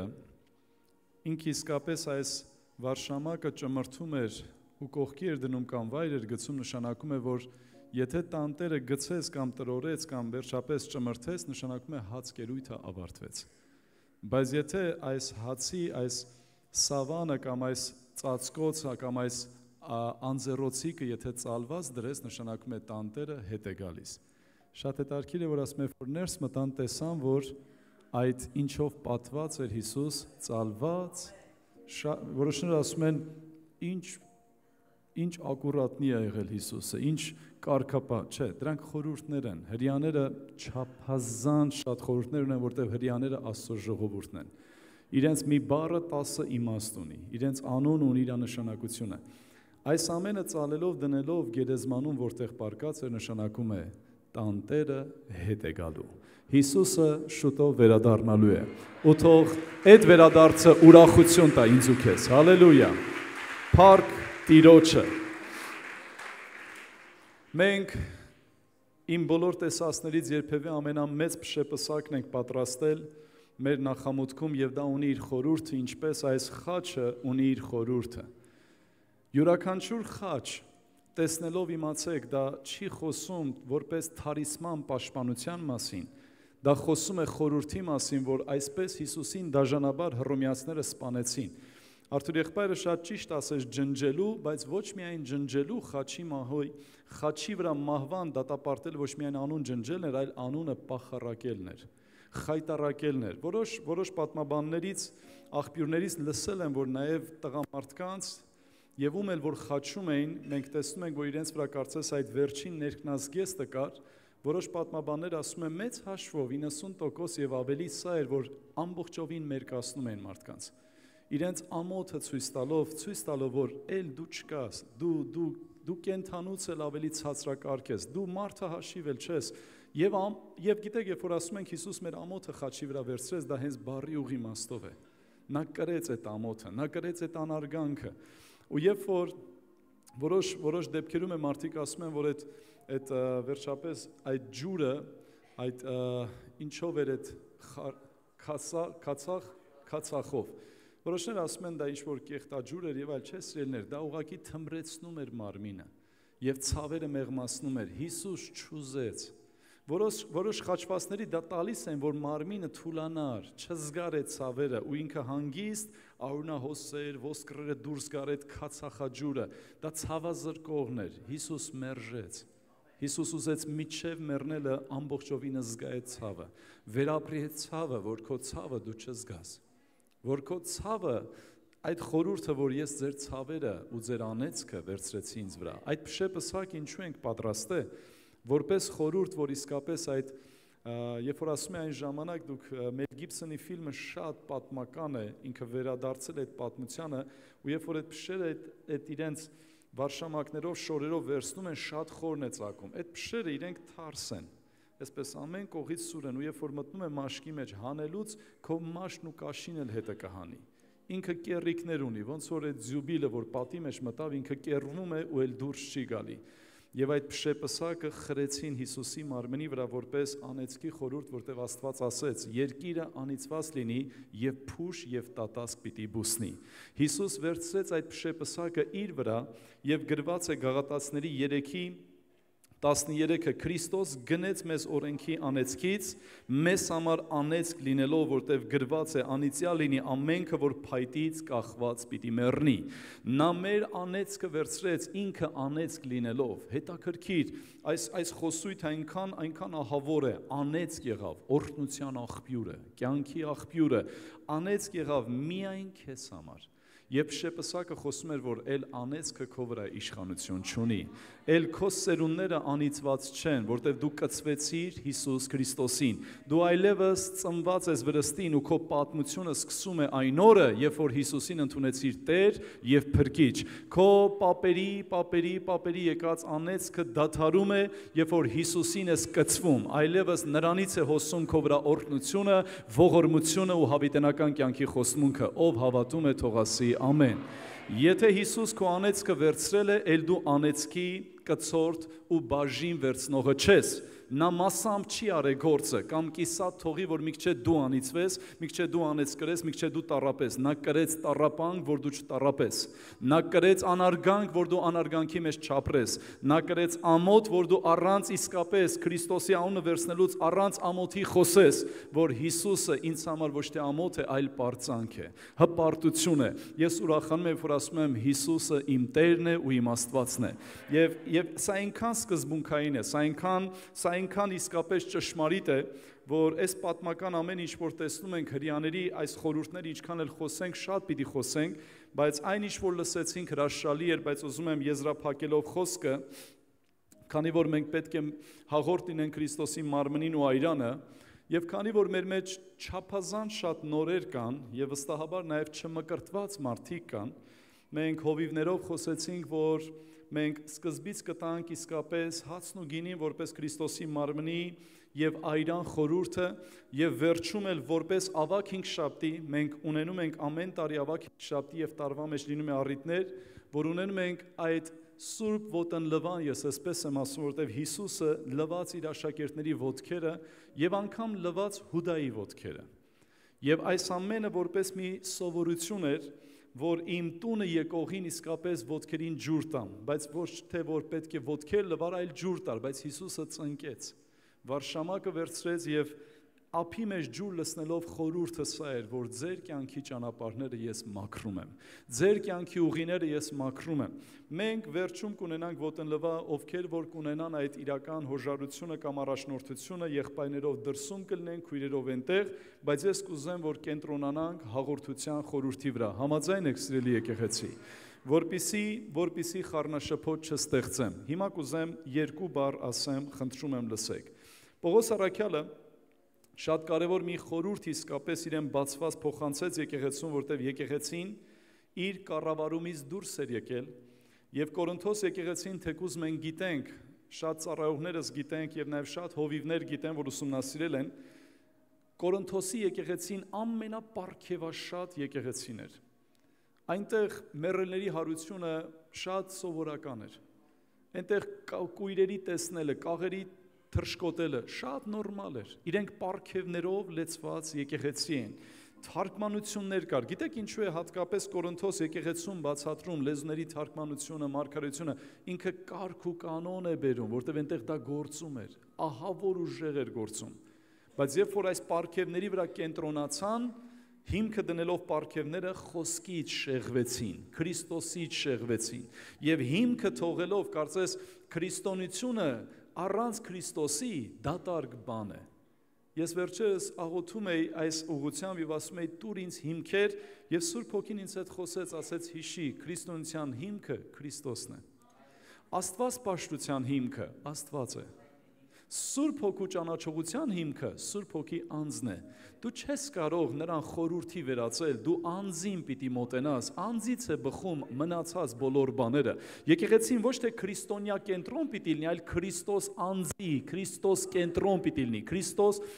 Քրիստոսա կենտրոն պիտի լինի, որ անձի մասին խոսի, անձին ներկայացնի եւ նաեւ իր անձով անձին պիտի ներկայացնի եւ ոչ թե ուղակի պատմություններով կամ պատմաբանորեն։ Եվ գիտեք, Աստվածաշունչն ասում է, որ Պողոսն ասեց, որ ես անձամբ Տերից ընդունեցի եւ այն ձեզ ավանդեցի։ Գիտեք ինչու ասեց անձամբ, որ խոսեց, որ հաղորդակցություն ես ունեմ Հիսուսի հետ։ Ես իրեն հարցնում եմ, Տեր Հիսուս, ո՞նց է եղել այդ վերջին ընթրիքը, եւ նա այնքան դրամատիկորեն, այնքան ճիշտ ինձ ներկայացրեց, որ կարծես ես այնտեղ ներկա լինեի։ Հայրս միշտ ասում էր Պողոսի խոսքը սա էր, ոնց որ ինքը 12-ից 13-րդը լիներ, բայց դա ոչ թե այդպես էր, այլ ուղղակի ինքը այնքան էր փափագում, որ կարծես ինչ որ իմաստով ինքը դա տեսել էր։ Նա նկարագրում է, թե որը որից հետո եղավ, ու Պողոս առաքյալը հետարքիր է ասում է մանրամասնություններ, որը այնտեղ ներկա լինողներ այդ մանրամասնությունները չեն ասում։ Պետրոսը պիտի սրա մասին խոսեր, Հովանեսը, բայց չգիտես ինչու Պողոսն է խոսում, որտեղ իրեն սա շատ հետարքիր էր։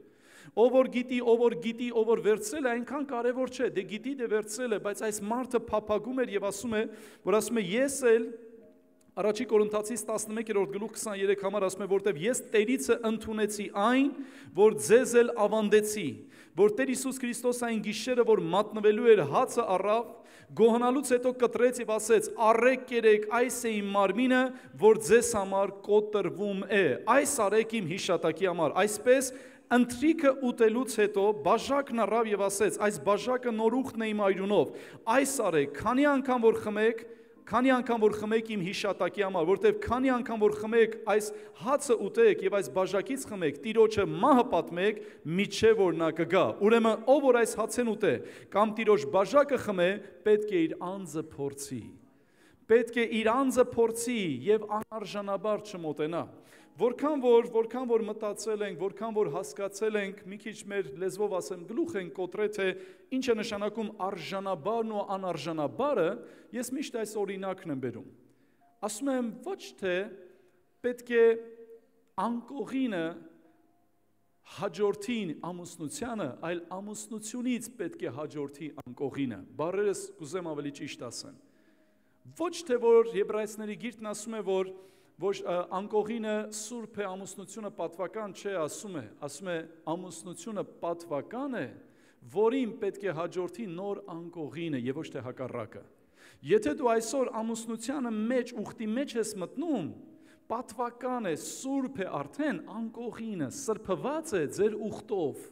Դուք իրավունք ունեք մտնելու այդ ներքին սենյակը, որտեղ դուք արդեն ամուսիններ եք օրենքով եւ դա ձեզ թույլատրելի է։ Ճիշտ եմ ասում, հասկանալի եմ ասում, որտեղ մի քիչ ուրիշ ձև եք ինձ նայում, ինձ թվում է որ ինչ-որ բան է փոխվել։ Վերջապես, ես եմ պատմության պես, որ մեկը գալիս է ասում է երեխուն արագիլն ա բերե, ասում է ոնց ձևերը փոխվել է, ոչինչ չի փոխվել։ Այդ ամենը եղել է ծննդոց գրքից, Ադամ Եվայից, Աստված ամուսնացրեց այս երկուսին եւ ասեց. «Աճեք, շատացեք, երկիրը լեցրեք», բայց ոչ թե աճեք, շատացեք, նոր որոշեք, ամուսնանաք թե չէ։ Ուրեմն ուխտի մեջ եւ նոր, հիմա շատ կարեւոր մի բան։ Եթե դու ուզում ես մարմնին ու այրանը հաղորդ լինես, այսինքն դու ամենախորը տեղը գնաս Աստծո ներկայության մեջ, որ դրանից են կողմ էլ տեղ չկա, որ սա խոսում է արդեն դու մարմին ես նրա մարմնից, հիշեք Եփեսացիներ գիրքը եւ ոսկոր ես նրա ոսկրից։ Այս ամենը որ դու ընդունում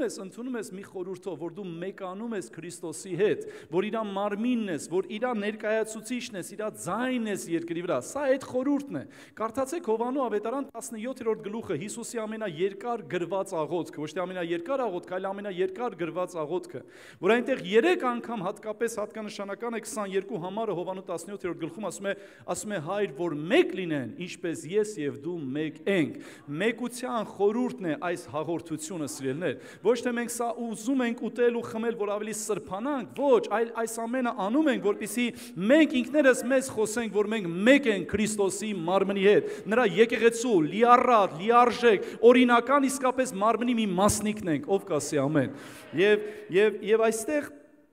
շատ կարևոր է, որ եթե դու ուզում ես մասնակից լինել, դու արդեն նշանակում է դու մտել ես ներքին սենյակ, այդ սերտ կապի մեջ, ուրեմն պետք է ամուսնական ուխտը ունենաս, իսկ ուխտը դա մկրտությունն է։ Ոչ մեկ չի կարող այլ բան ներկայացնել, որտեղ Հիսուսն ասեց, ով որ մկրտվի, այսինքն ինքը որոշում կայացնի, Եվ ինքը իսկապես որոշման մեջ հաստատ մնալով Հոր եւ Որդու եւ Սուրբ Հոգու անունով, այսինքն ամենազորավոր կնիքը, երրորդության անվան իրական կնիքը, հետարքիր է Մատթեոս, եթե դու կարդաք 28-րդ գլուխը, այնտեղ ասում է եւ ով որ հավատա, պիտի մկրտվի Հոր եւ Որդու եւ Սուրբ Հոգու, եթե հայոց լեզվի դասատներ կան, պիտի այնտեղ գրվեր անուններով։ 3 անձ է ասում։ Ես դպրոց չեմ գնացել, դուք գնացել եք Ժողովուրդ ջան, 3 անձ է ասում։ Բայց ես մի օր մտածեցի, լսեք, 3 անուն է ասում, բայց մեկ անձի մեջ է ամբողջականացնում։ 3 անուն է ասում, բայց մեկ աստվածության մեջ է ամբողջականացնում։ 3 անձին ընդգծում է, բայց մեկ անուն, որը մեկ Աստված։ Եվ այստեղ խորհուրդը հենց սա է, որ եթե դու մկրտված ես, դու ունես եւ Հորը, եւ Որդուն, եւ Սուրբ Հոգու իրական զորությունը, ներկայությունը քո կյանքի մեջ, որտեղ Աստված մեկ է, բայց 3 անձի մեջ է, որ գործում է եւ քո համար, եւ ինձ համար, լսեք։ Երբ որ մկրտությունը լինում է, դա կարծես քո ամուսնական ուխտն է կենթանի Աստծո հետ, որտեղ դու այդ մկրտությունով ցույց ես տալի, որ այո, ես իմ հոժար կամքով ասում եմ, միչև կյանքիս վերջ ես հավատարիմ եմ։ Ամուսնության մեջ եւ ընդհանուր առմամբ տնտեսի կյանքի մեջ ամենակարևորն ու պահանջվածը որն է։ Հավատարմությունը։ Սիրելիս, եթե դու այսօր ուխտ ես կապել Տիրոջ հետ, խնդրեմ, դու կարող ես ընդունել հաց ու գինին։ Եվ սա ընդունելով պետք չէ երևակայել, որ ավելի սուրբ դարձա, պետք է մի բան հիշել, ես նորից հիշատակեցի, որ ես նրա մարմնից եմ ու նրա ոսկորներից եմ, սա խորհրդանշում է իմ և Քրիստոսի մեկ լինելը, որտև Հիսուս երբ որ Պողոսին, Սողոսին, Դամասկոսի ճանապարհին խոսեց, նա չասեց իմիններին, քրիստոնյաներին, նա ասեց ինձ ես հալածում, ինչու ես ինձ հալածում, որտև ում որ ինքը հալածում էր, նրանն էին, և Հիսուսը չասեց իմիններին, ասեց ինձ, որտև նա իրեն իր եկեղեցուց չի անջատում, ով եմ ես, որ Տեր ինձ հետ իմ մասին խոսելով ուրիշի մոտ վկայելով առաջի դեմքով խոսի, նա նենց է խոսում, ոնց որ ես իրա ոնց որ սենց մի հատ մազանոթն եմ, մի հատ բջիջն եմ իր մարմնի մեջ, ու Տերն ասում է այդպես էլ կա, որտև ես իմ այրունով քեզ վերցրեցի։ Ես այնքան իրական այնքան մեծ գին վճարեցի, որ դու լրիվ 100%-ով, ոչ թե թղթով, թանակով, այլ հենց այրունով էլ իմ արյունակիցն ես, դու օտար չես, դու որդեգրված չես, դու իմ այրունով այլևս գնված ես, դու իմ հարազատն ես։ Եվ Տիրոջը խոսքն ասում է, Պողոսն ասեց, որ ձեր մեջ լսվում է, որ շատերը հաղորդությունը վերածել են հացկերույթի, ուտուշ խմուշի։ Հայրս շատ հումորային պատմություններ էր հիշում, Նոդար եղբայրը, Եվ ասում եմ, մի եղբայր կար, որը խմելու հետ սեր ուներ, հիմա էլ նենց ոչինչ, մարդիկ կան, որ գինին հլը հավես է, ու մարդ կա ասում է, կար եղբայր ասում է, ամեն օր հաղորդության մեջ եմ, ասում եմ, ինչ-որ իմաստով ես էլ Տիրոջ հետ հաղորդում եմ, աղոթում եմ, բայց ասում եմ, չէ ասում է, բարի ուղի իմաստով, ասում եմ, էդի որն է, ասում եմ, առավոտ հելնում եմ, մի հատ Տիրոջս այրան հետ հաղորդ եմ ելնում, ասում եմ, ցերեկը մի հատ էլ եմ հաղորդ լինում, գիշերներ նայած վաղ, տենց, ոնց որ պիտի զգամ, էլի կարիքը կա, Տիրոջ, դատարկաբանություն, և հայրս միշտ ասում էր, ասում է, հայրս այդ մարդկանց ասում էր, դե ասա ալկաշ ես, հարպեցող ես, դի Քրիստոսի այրան խորհուրդը չէ, դու քո իսկապես կարիքն ես, դու քո իսկապես պահանջն ես բավարարում, այս ամենը սիմվոլիկ նշանակություն ունի, սիրելիներ, այս ամենը խորհուրդ է, մի եղբայր, երբ որ եկեղեցուց զատված գնում է մի գյուղ, մի քաղաք, և վերջապես եղբայրություն իրեն ասում է, որ դու իրավունք չունես հաղորդություն տալու եւ այլ, բուխանկան դնում է թևի տակ, տենց մի շիշ գինին, հայրս միշտ պատմեր, անունով էլ գիտեմ,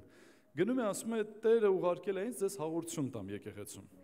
Քույրիկներից մեկը Սուրբ Հոգուց հայտնություն է ստանում, ասում է, եղբայր, եկեղեցին քեզ չուղարկել, դու ինքնակոչ ես, ու ժողովուրդը ելնում գնում ասում է, դե որ չեք ընդունում, ամբողջը պիտի ես ընդունեմ։ Դնում է մի շիշը խմում է, բուխանկան ուտում է ու գնում է, խայտարակություն։ Ու ես ինչ որ պատմեցի, սա փոքրիկն էր, Կորինթոս եկեղեցին ահավոր էր։ Հասեր էր նրան, որ այնքան էին խմում, ծեծ ու ջարդի մեջ էին մտնում։ Եվ ասում են, որ այս ամենը Քրիստոսի մարմինն է, Քրիստոսի այրունը և Պողոսն ասում է, լսեք, անում եք, դա ձեր կյանքն է, ձեր տներում արեք։ Բայց երբ որ մեկտեղ եք հավաքվում, պետք է կարգ ու կանոն լինի, ու հիմա ինչ որ դուք տեսնում եք, կարգ ու կանոնի մեջ է, փառք Տիրոջը։ Ու ես ուզում եմ շատ կարևոր մի բան ասեմ, եթե հավատքով Եվ ամենայն իրական պատասխանատվությամբ Աստծո առաջ գալով ընդունենք, թող զորություն ընդունենք, թող բժշկություն ընդունենք եւ թող հավատարմության ուխտը նորից թարմացնենք, որտեւ ամեն անգամ, երբ որ դու քո մատանին նայում ես, ինչ որ վերապրում ես ունենում, այդպես էլ ամեն անգամ այս գավաթը, որպես գավաթի խորհուրդ տարաներից օգտվելով ու հացից մի մասնիկ վերցնելով, թող նորից առաջանա այդ իրական հիշողություն ու խորհուրդը, որ ես նրա մարմին եմ մարմնի ու ոսկոր եմ նրա ոսկրից, ես պետք է իմ անձը անարատ պահեմ, որտև այլևս իմ կյանքը իմ մասին չէ, բայց սատանան կասի, լսի այն օրը սխալվեցիր, ընկար, ընկնել դեռ չի նշանակում պարտվել, Քրիստոսի այրունով նորից շանս կա վերականգնվելու, այստեղ նստած բոլորիս եմ ասում, բոլոր ընկածներս, տկարացածներս, եկեք ոտքի կանգնենք ու ասենք, Տերը լուսավորեց, եկեք այդ լույսի մեջ քայլենք, Տեր օրհնի, եկեք կանգնենք, հալելույա։ Ես մոտարապես ասի, դուք ինձ առաջ մրեցիք, Փարտիրոջը։ Տերը լուսավորեց, Եսայա 60-րդ գլուխն ասում է, աշխարհը խավարի մեջ է, կուզեմ լսեք, բայց ձեզ վրա ծագել է Աստված։ Ում վրա է ծագել Աստված։ Զաքարիան շատ ուժեղ բան ասեց։ 9 ամիս էս մեր աղբերը համր էր։ 9 ամիս չէր խոսե, որտեվ ինքը հրեշտակին հարցրել էր, ոնց պիտի լինի ու չէր հավատացե։ Լսեք, քույրեր եղբայրներ։ Ու երբ որ իր բերանը բացվեց, որտեղ Հովանեսի անունը կնքեց Հովանես, ինքը ասեց, երկնքից ծագող արեգակը այցելեց մեզ։ Քույրեր եղբայրներ, ծագող արեգակը Քրիստոսն է։ Եթե նա ծագում է, ուրեմն խավարը ցրվում է։ Ուրիշ լույս չկա, ուրիշ լույս չի կարող լինել։ Ես ուր էլ որ գնացի, աշխարհի որ ծայր էլ գնացի, էլեկտրականությունը նույն սկզբունքն էր։ Նույն ջահերը, միտեղ ուժեղ, միտեղ թույլ, բայց ինքը նույն այդ էլեկտրական հաղորդ լարերով էր գալիս դեպի, ոչ մի բան տարբեր չէր, բայց Քրիստոս արեգակը նմանը չունի։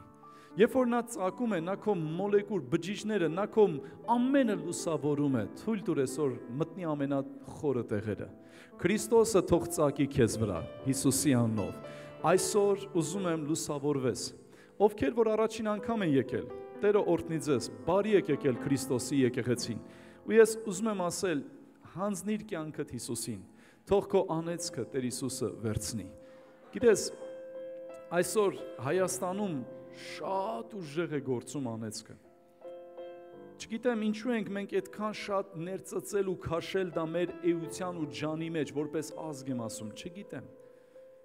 Բայց ես ցավում եմ, որ իսկապես նաև շատ հավատացյալներ, եկեղեցու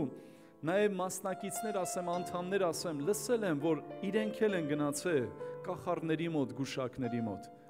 մոմ թափողների մոտ, որոշները ստիպված, որոշները միամտաբար։ Ես հիշում եմ մի եզդի եղբայր ունեմ, այս երկու օր ինձ զանգահարում է արդարության համար ասեմ, դեռ չեմ խոսել։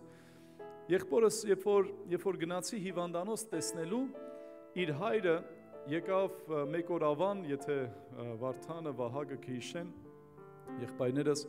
հաղթանդամ բոյով եղբայր էր, եկել էր ավան ու ասում էր, խնդրում եմ այցելեք որդուս, մեռնում է։ Եվ այնքան շատ կախարդություններ էին արել, այնքան շատ վհուկություններ, երբ որ հիվանդանոց գնացի, դիագնոզ ուզեցի հասկանամ, թե ինչ է ախտորոշվել այս տղամարդու մոտ, որ անկողնուց ոտքեր անգամ դուրս էր եկել, այդքան բոյով, հորպես, չկար ախտորոշում, ուղղակի մեռնում է, պարալիզացվել է, ամենը ու ինքը ամեն ինչ տեսնում է, ինչ որ հնարավոր ու անհնար։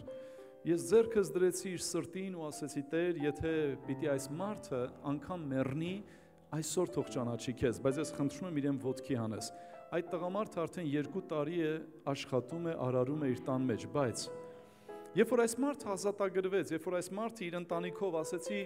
ասեցի մեկ օր տիկնոջդ հետ արի, երեխաներիդ հետ եկան, աղոթեցի, օրհնեցի, լավ ես, հա, սար ես գնում, հա, ամեն ինչ լավ է, հա, պանիր կբերես, ասում եմ պանիր կբերես, մի խոսքով, դե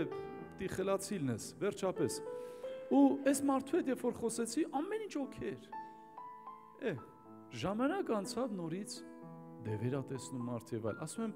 բայց ոնց կլինի, Տեր ազատագրել էր, ինչի, ինչ եղավ, ասում եմ, լսի, խնդրում եմ, իրենց տուն գնացի, իրենց գյուղ գնացի, իրենց տուն հասա, ասում եմ, ասա ինձ, ինչու նորից, ասում է, քերիս, թե ով ինձ խաբեց, ասես գնում ենք, վերջապես քեզ պատիվ տանք եւ այլը, Նավսյակի, տարել էին ուղիղ գուշակի մոտ, ասում եմ, բայց դու լավ էիր, ասում է, իդեալական, բան չի գնացիր, ասում է, ուղղակի իրենք ասում են, որ էլ չկրկնվի, ինքը հասել է, իմացել է ու գիտակցաբար մտել է, արդեն տարի ու կես չի կարում դզվի։ Հենց դզվում է, իրան չեմ տեսնում։ Հենց չի դզվում, միշտ տեսնում եմ։ Միջև այսօր իրեն գրկում եմ, ընկերս է, աղբերս է, սիրում եմ իրան, օրհնում եմ, բայց ինչ ահավոր է։ Մարդը նորից մի հատ էլ սատանայի դուռը, Աստծո դուռը հասկացանք, մի հատ էլ մոմ թափելը չի խանգարի, կխանգարի։ Քրիստոս խաչի վրա արդեն ցույց տվեց, որ ինքը ամբողջ 100%-ով անեծքը վերցրել է։ Դու էլ պետք չունես մի բան անելու, որ դա անցնի, դու ուղղակի պետք ունես իրեն ընդունելու, որ նա քո մեջ բերի ազատագրում Հիսուսի անունով։ Կուզեմ կանցաներները միացնեն մեր կանցարողները, կարծում եմ տոթ է։ Քույրեր, եղբայրներ, ես միջև որ կասեմ մեր սարգավակները, հովիվները թող բեմ բարձանան, խնդրում եմ, բարձացեք բեմ, եղբայրներ։ Տեր օրհնի։ Մենք այսօր մասնակից լինելով Քրիստոսի մարմինին ու այրանը միայն այն մարդիկ, ովքեր ջրով մկրտված են, ովքեր մկրտված չեն, այդ պահին կարող եք նստել, Տեր օրհնի ձեզ։ Ու ձեր մեջ կարող են նեղվեք, այս խտրականություն են անում, մեզ չեն տալի, խտրականություն ենք անում, քո համար ենք անում, հարազատս, որ քո վրա փորձություն չբերես, որովհետև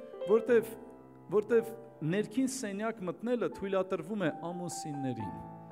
Ես կուզեմ, սիրելի երիտասարդներ, երբ որ սիրահարվում եք, լսում են երիտասարդները, երբ որ սիրահարվում եք, մի ասեք, ամուսնանամ կփոխվի, ավելի լավ է, սկզբից հոգևորապես ձեր սիրած տղեն կամ աղջիկը ամուսնանա, ամուսնական ուխտի մեջ մտնի, կատարյալի հետ, ամբիծի հետ, նրա անունն է Հիսուս Քրիստոս։ Եթե նրա հետ մտավ ամուսնական հոգևոր իմաստով ուխտի մեջ, որպես հարս եկեղեցու Փեսա Քրիստոս, նա քեզ հետ միշտ կլինի այնպես, ինչպես որ Տերն էր ուզում, ինչպես որ Տերն էր ասում, սկզբից նրա հետ, հետո իմ հետ, որ ամեն ինչ շիտակ լինի։ Կարենն հենց ուշադիր է լսում, ասում է, այս եմ ուզում, չէ Կարեն ջան, կլինի, շատ մի խոսքով։ Որոշները երանության գիրկը գնացին, փառ Տիրոջը։ Քույրեր, եղբայրներս, օրհնում եմ ձեզ ու ասում եմ, այս հաղորդությունը խորհրդանիշն է, որ Հիսուսը միջև որ այրուն կթափեր, նա արդեն այս ամենը տվեց որպես իր այրան խորհուրդը։ Եվ ցույց տվեց, որ սա ոչ թե այրուն է, այլ խորհուրդ է բացառապես։ Այլապես Հիսուս պետք է անմիջական ու անպայմանորեն մեռներ, հետո հարությունից հետո նոր տար ու ասեր, արդեն թափել եմ այրունս, բայց նա միջև մեռնել ու այրուն թափելը տվեց, որպես խորհուրդ ցույց տալով, որ սա քանի անգամ որ խմեք, եւ քանի անգամ որ այս հացից ուտեք, իմ մահս պիտի պատմեք, միջև որ ես ինչ կանեմ, կգամ։ Մեռնողները չեն գալիս, բայց հարություն առնողները գալիս են։ Իսկ ասեմ ձեզ, նա Անդրանիկն է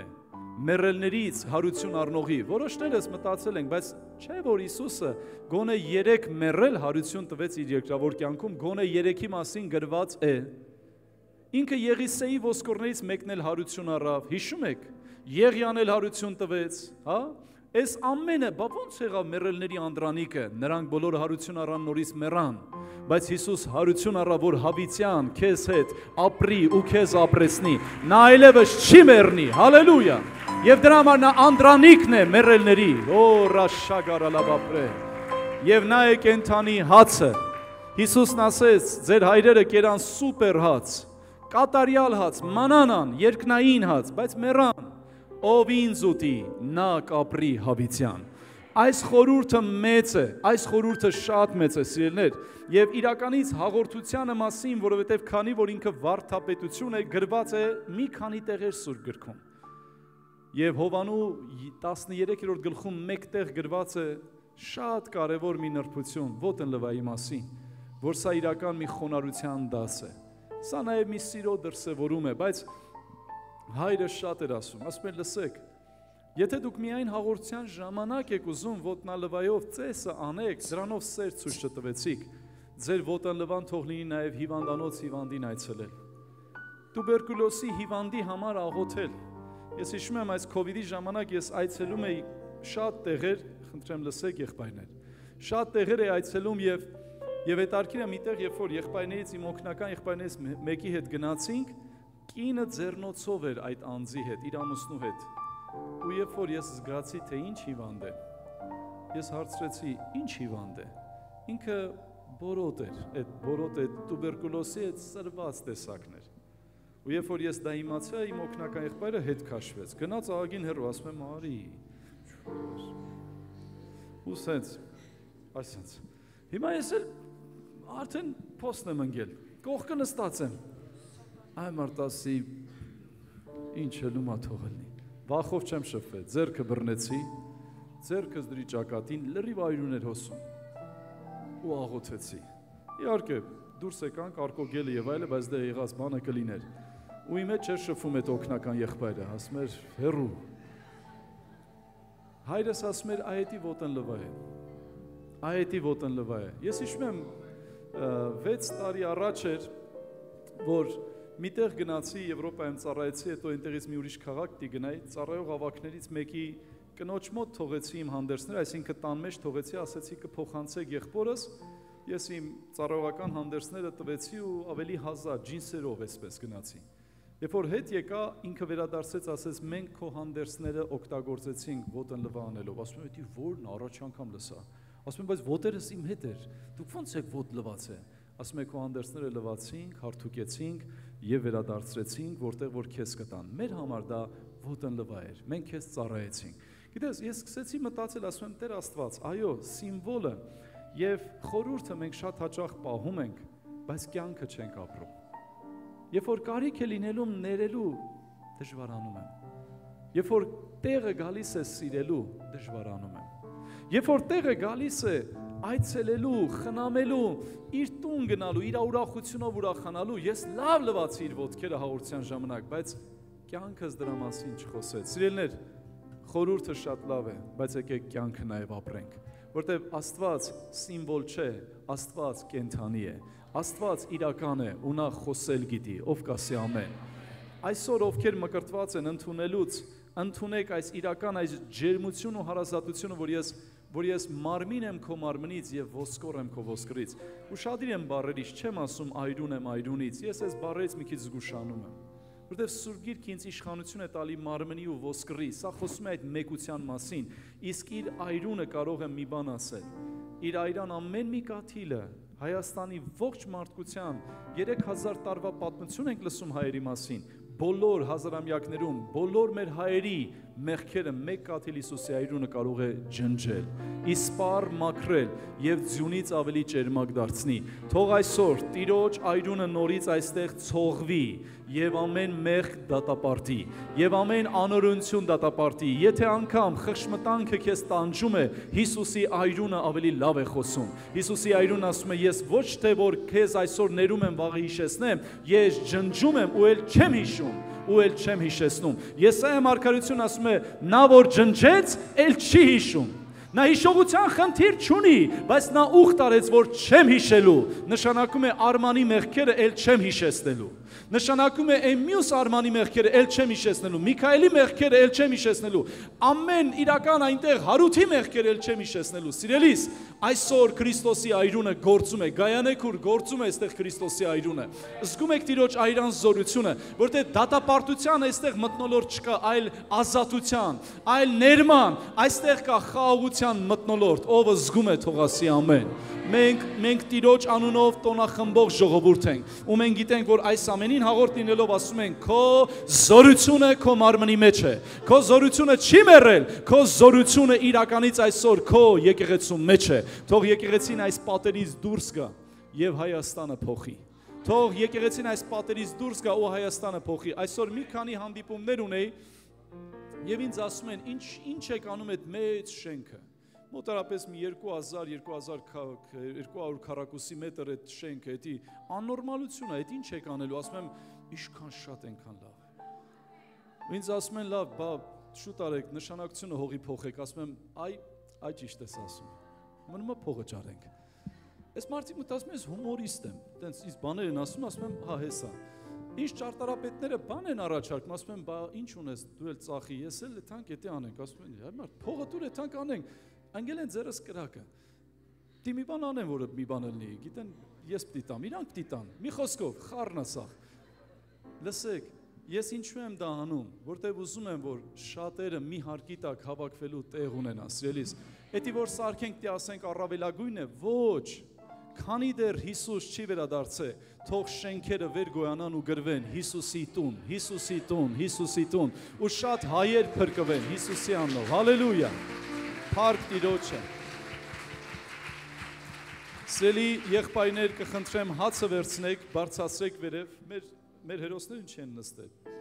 Մեզանից լավն եք, դուք եք կանգնեք, Տեր օրհնի։ Շնորհակալ ենք եղբայրներ ջան։ Կարող եք ազատ լինել, այնտեղ լինել, բայց հանդերձները մի հանեք, դուք իրոք տպավորություն եք ստեղծում։ Տեր օրհնի ձեզ։ Եղբայրներ ջան, խնդրեմ հացերը վերցնեք։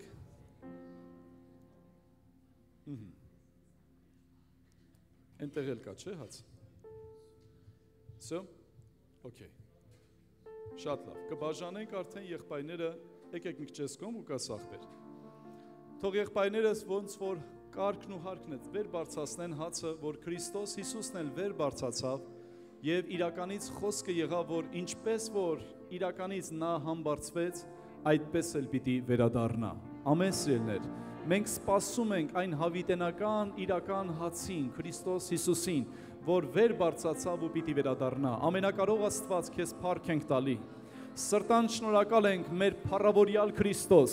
որ դու ես մեր հավիտենական կերակուրը, եւ դու ես այն կերակուրը, որ քեզ ուտողը այլևս ուրիշ կերակուր չի փնտրում։ Օ Տեր Հիսուս, թող այսօր որպես քո մարմնի խորհուրդ, քո մարմինը հաղորդ լինի քո մարմնին որպես մի խորհուրդ, եւ այս ամենը բերի մեկության նորից հաստատումը, որ մենք մեկ ենք քեզ հետ, մեկացած ենք քեզ հետ, մի մարմին լինելու, որ դու մեր գլուխը ու մենք քո մարմինը հարս եկեղեցին։ Օ Տեր Աստված, թող քո զորությունը ինչպես որ գործում էր այն օրերում, որ դու քայլում ես ֆիզիկապես երկրի վրա, այսօր նույն կերպ գործի այդ զորությունը,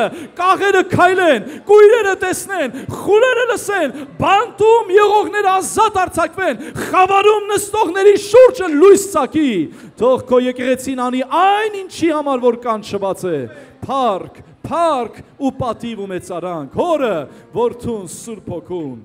ամեն, հալելույա։ Խնդրեմ եղբայրներ, կարող եք բաժանել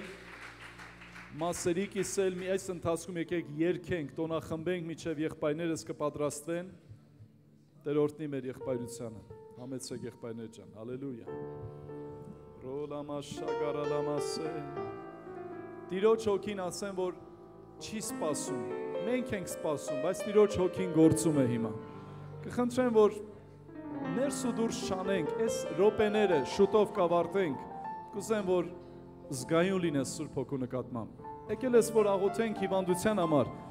չես զգում, որ Հիսուս արդեն քո կողքը կանգնած է։ Հիսուս արդեն քո կողքը կանգնած է։ Կպի նրա հանդերձին, կպի նրա հանդերձին։ Սուրբ Հոգի, հալելույա, ռալամաշագարալամասե։ Հաճախակի արի դու Գողգոթա, զոր երգա։ Այստեղից է կյանքի սկիզբը, նայիր ասովորթուն խաչի վրա, քեզ համար է թափում արյունը, անմեղ ձեռքերից Այրունը հոսեց, Աստծո որդին այնտեղ մահացավ, Գողգոթայում երկնքից դուր բացվեց, մարդկությունը փրկություն ստացավ, անմեղ ձեռքերից արյունը հոսեց, Աստծո որդին այնտեղ մահացավ, Գողգոթայում երկնքից դուր բացվեց, մարդկությունը փրկություն ստացավ։ Թող որ այս քո կյանքի Արահետը հեռու չգնա այն իր խաչի ինչպես մանկական սիրտը մաքուր լինի բոլոր մեղքերի երջանկությունը հեռվում իբնի արի այստեղ և դու կգտնես խաչի մոտով անտարբեր միանցի այստեղ Հիսուսով կյանք կգտնես երջանկությունը հեռվում իբնի այստեղ և դու կգտնես խաչի մոտով անտարբեր միանցի այստեղ Հիսուսով կյանք կգտնես Եվ Տեր Հիսուս Քրիստոսը հացը վերցրեց, օրհնեց, կտրեց և ասեց. Առեք երեք այս է իմ մարմինը, որ շատերիդ համար պիտի տրվի ու տրորվի։ Քանի անգամ որ ուտեք, իմ մահս կպատմեք մինչև որ ես կգամ։ Քանի անգամ որ ուտեք, Տիրոջ մահը պատմեք մինչև որ ինքը կգա։ Սիրելիներ, մեր հովիվները, եղբայրները կբաժանվեն թիմերի, կբաժանեն մեզ, կխնդրեմ վերցնելուց ձեր երեխաներին մի տվեք։ Պետք չէ, իրեն կմեծանան, կհասնեն։ Լավ։ Տուն գնալուց բուլկի առեք տվեք, էսի այդ խորհուրդը չէ, սա ձեզ համար է։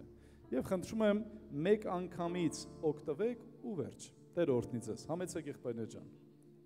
Ովքեր մկրտված չեն, թող նստեն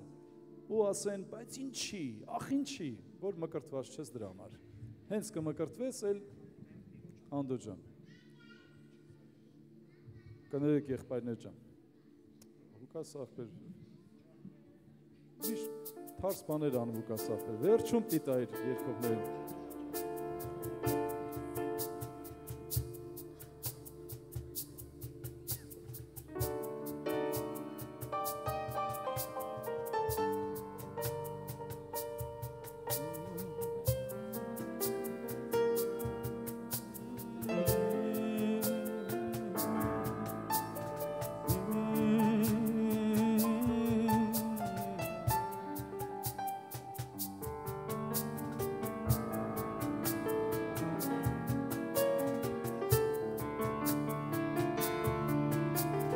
Այստեղ են մարդիկ միշտ նայել հույսով Այստեղ են մեր երազանքները Այստեղ է որ Հիսուս իր արյունով Քորստից ազատեց աշխարհը Հերքուս մարդկության ոչ պատմությունը Բազում դարերի մեջ մոռացվի Հիսուսի տարած մեծ հաղթությունը Հավիտենություն մեր չի ջնջի Հերքուս մարդկության ոչ պատմությունը Բազում դարերի մեջ մոռացվի Հիսուսի տարած մեծ հաղթությունը Հավիտենություն մեր չի ջնջի Այս կյանքի քո արահետը հեռու չգնային իմ խաչի որ հոգիտ ինչպես մանկական սիրտը մաքուր լինի բոլոր մեղքերի Երջանկությունը հեռու մի փնտրի Հարի այստեղ և դու կգտնես Խաչի մոտով անտարբեր միացի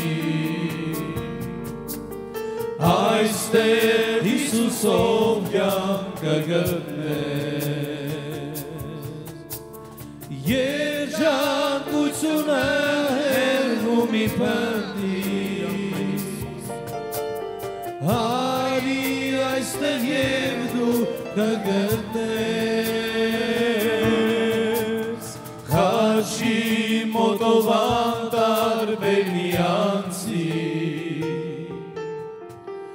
Այստեղ Հիսուսով կյանք կգտնես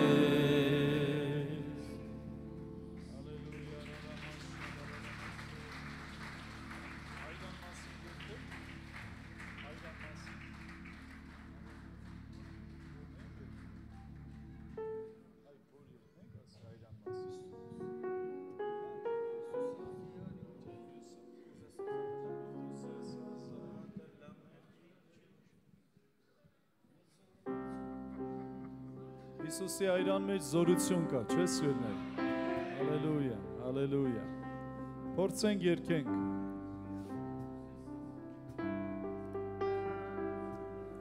Տեր օրհնի մեր եղբայրներին։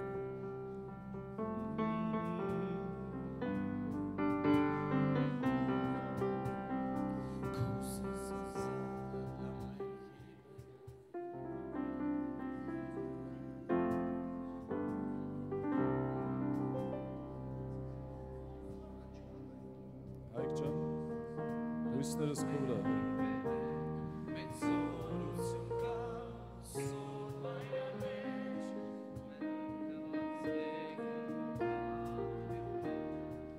Զորություն կա այրան մեջ Անհեբրաշարի ինմուկի այրան մեջ Զորություն կա մեծ և հրաշալի գառնուկի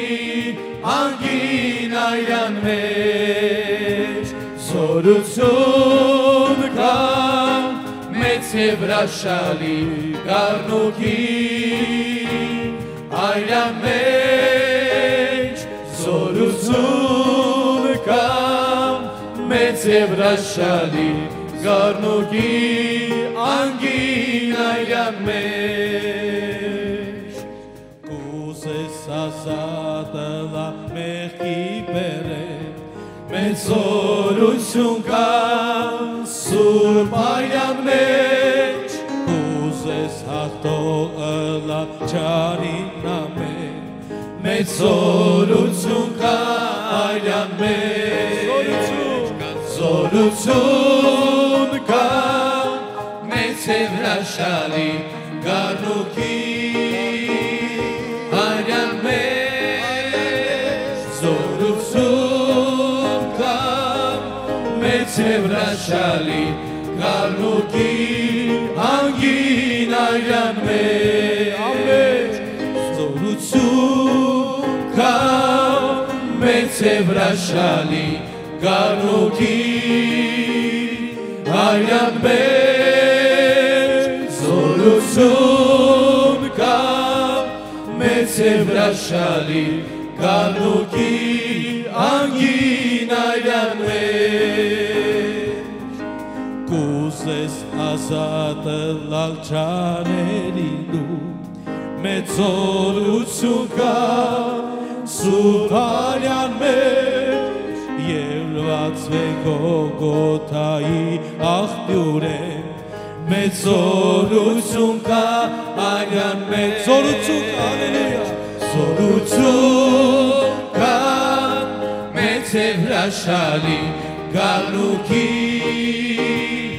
այրան մեջ Զորություն կա մեծ և հրաշալի գառնուկի անգին այրան մեջ ամեն, հալելույա։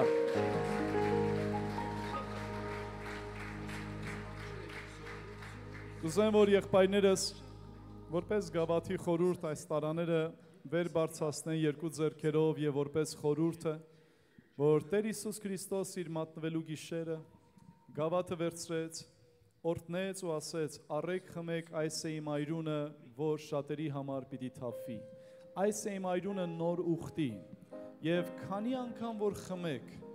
իմ մահս պատմեք, միջև որ ես կվերադառնամ։ Մենք այս արարողակարգը, սա արարողություն է, սա սուրբ արարողություն է, մենք կանենք այնքան ժամանակ, միջև մեր Տեր ու Փրկիչ Հիսուսը կվերադառնա։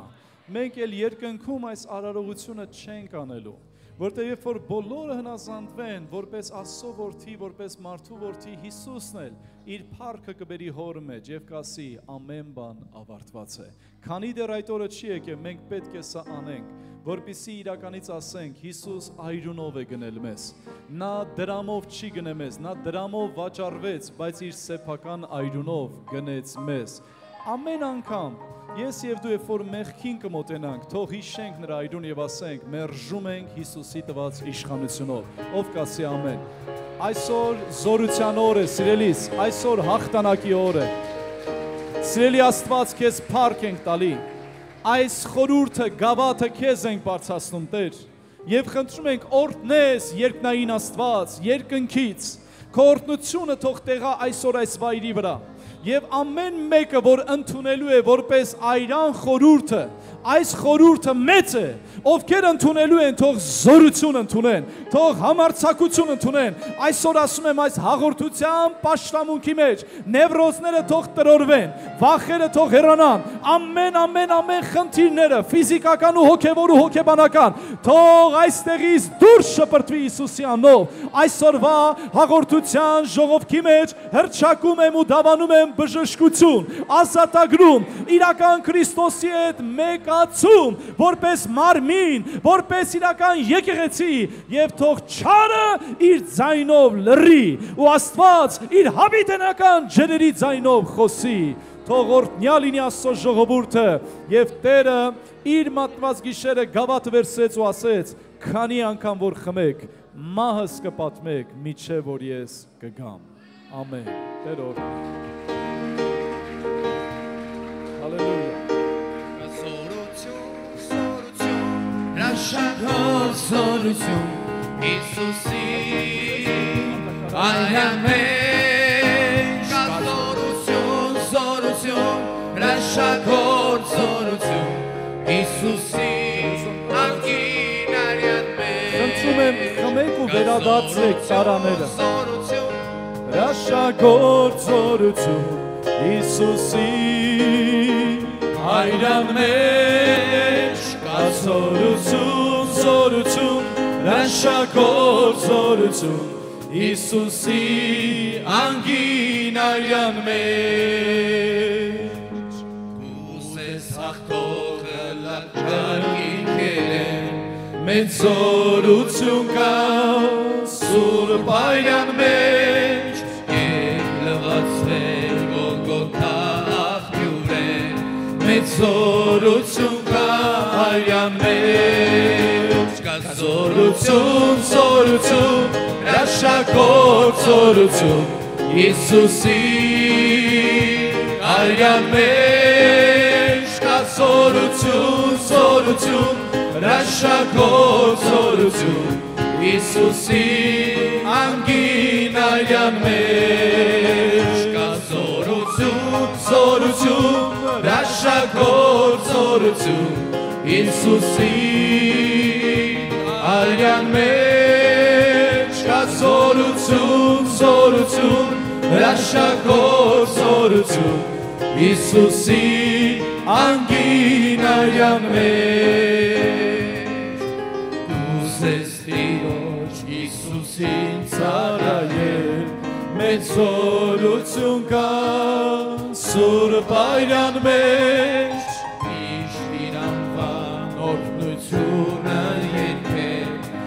զորություն կա արյան մեջ, կա զորություն, հրաշքոր զորություն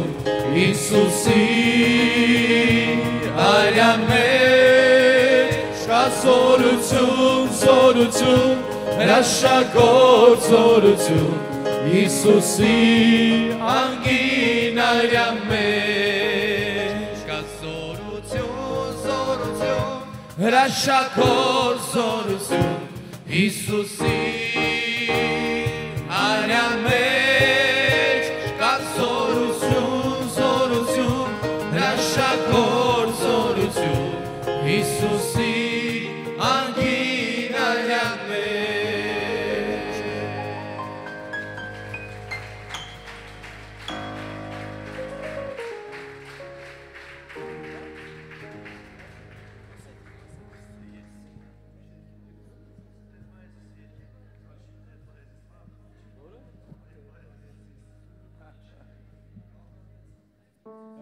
Ներիր տերիմը երկենք իրար հետ, եղբայրներս կձայնակցեն, երկարան ունենք, ներիր տերիմ անցանքներս, Ալելույա,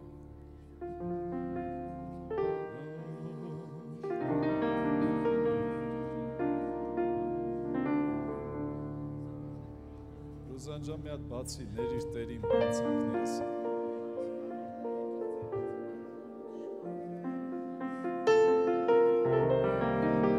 ուրախ եք ժողովուրդ,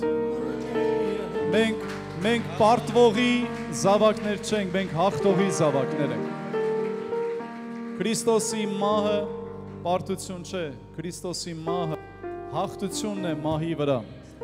Քրիստոսի գերեզմանը հաղթությունն է գերեզմանի վրա, մարդիկ լացեցին, կանայք լացեցին, Հիսուսն ասեց, լացեք ձեր ու ձեր որդիների վրա, ես չեմ գնում մեռնելու, Ես գնում եմ մահովս մահը հաղթելու, ես չեմ գնում թաղվելու, ես գնում եմ գերեզմանը հաղթելու, ով մահ, ուր է քո խայթոցը, ով գերեզման, բա ուր է քո հաղթությունը, ես հաղթել եմ մահին, ես հաղթել եմ գերեզմանին, հավատացյալները նորից եմ ասում,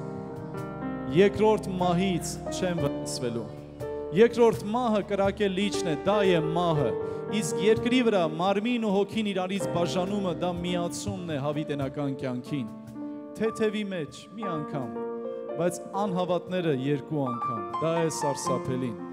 անգամ դժողքը և մահը գցվելու են կրակե ծծումբի մեջ, դժողքը կլանվելու է ծծումբի մեջ, պատկերացնում եք, երկրորդ մահից Հիսուս ազատել է մեզ, Տերը ներել է մեզ, փորձեմ այս երգը Երկեմ սիրելներ, ուղղակի արտասանեմ, սիրում եմ ես երգը, բայց չեմ երգում, որ մեղքերդ հիշես, երգում եմ, որ հիշես Հիսուսի արած գործը, որ ինքը ներել է, գիտես, հավատք է պետք ներման կյանք ապրելու համար,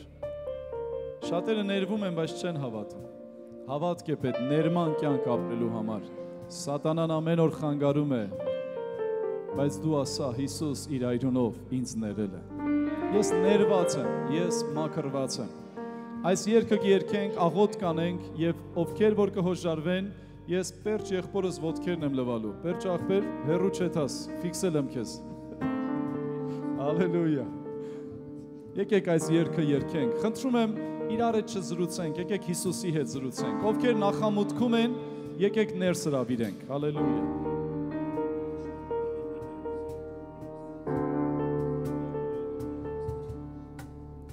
Ներիր տերիր հանցանքները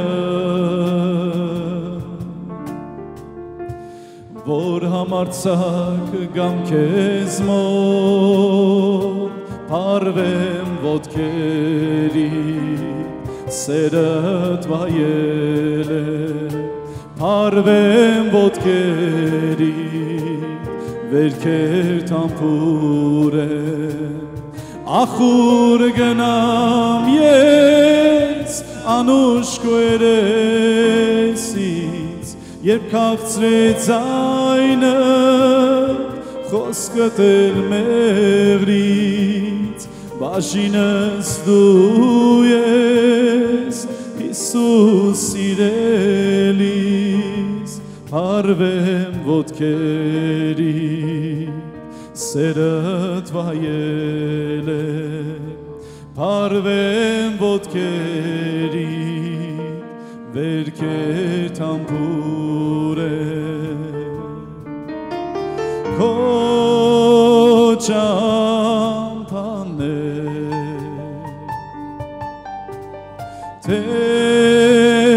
Թեկուզ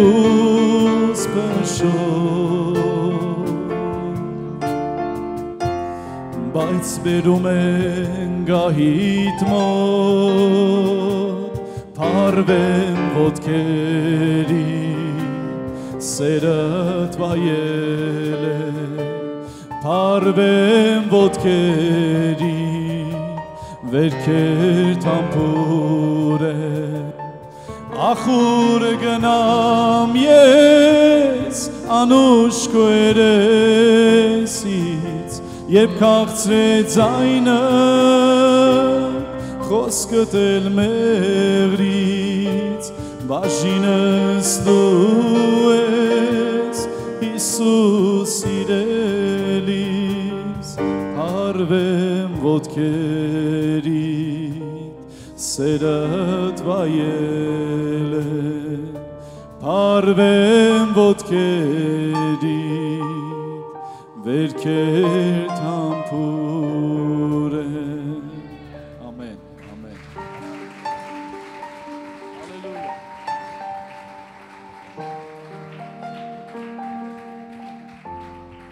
Հալելույա Ովքեր որ դեռ չեն ընդունել, շուտով եղբայրները կմատակարարեն Աստված օրհնի, բոլորից կհասնի Սիրելիներ, մենք հիմա աղոթ կանենք եւ Կառանձնանանք եղբայրներով եւ քույրերով դրանից հետո խաղաղությամբ մեր տները կգնանք, բայց մի հայտարարություն այլևս ոտնլվայից հետո չենք հավաքվի այստեղ, մի հայտարարություն։ Մենք Կիրակի օրը շատ մեծ տոնակատարություն ունենք։ Քրիստոս եթե ծնվեր ինչպես որ ծնվեց, բայց հարություն չառներ, զրո արժեր Հիսուսի ծնունդը։ Ոչինչ չէր տա Հիսուսի ծնունդը։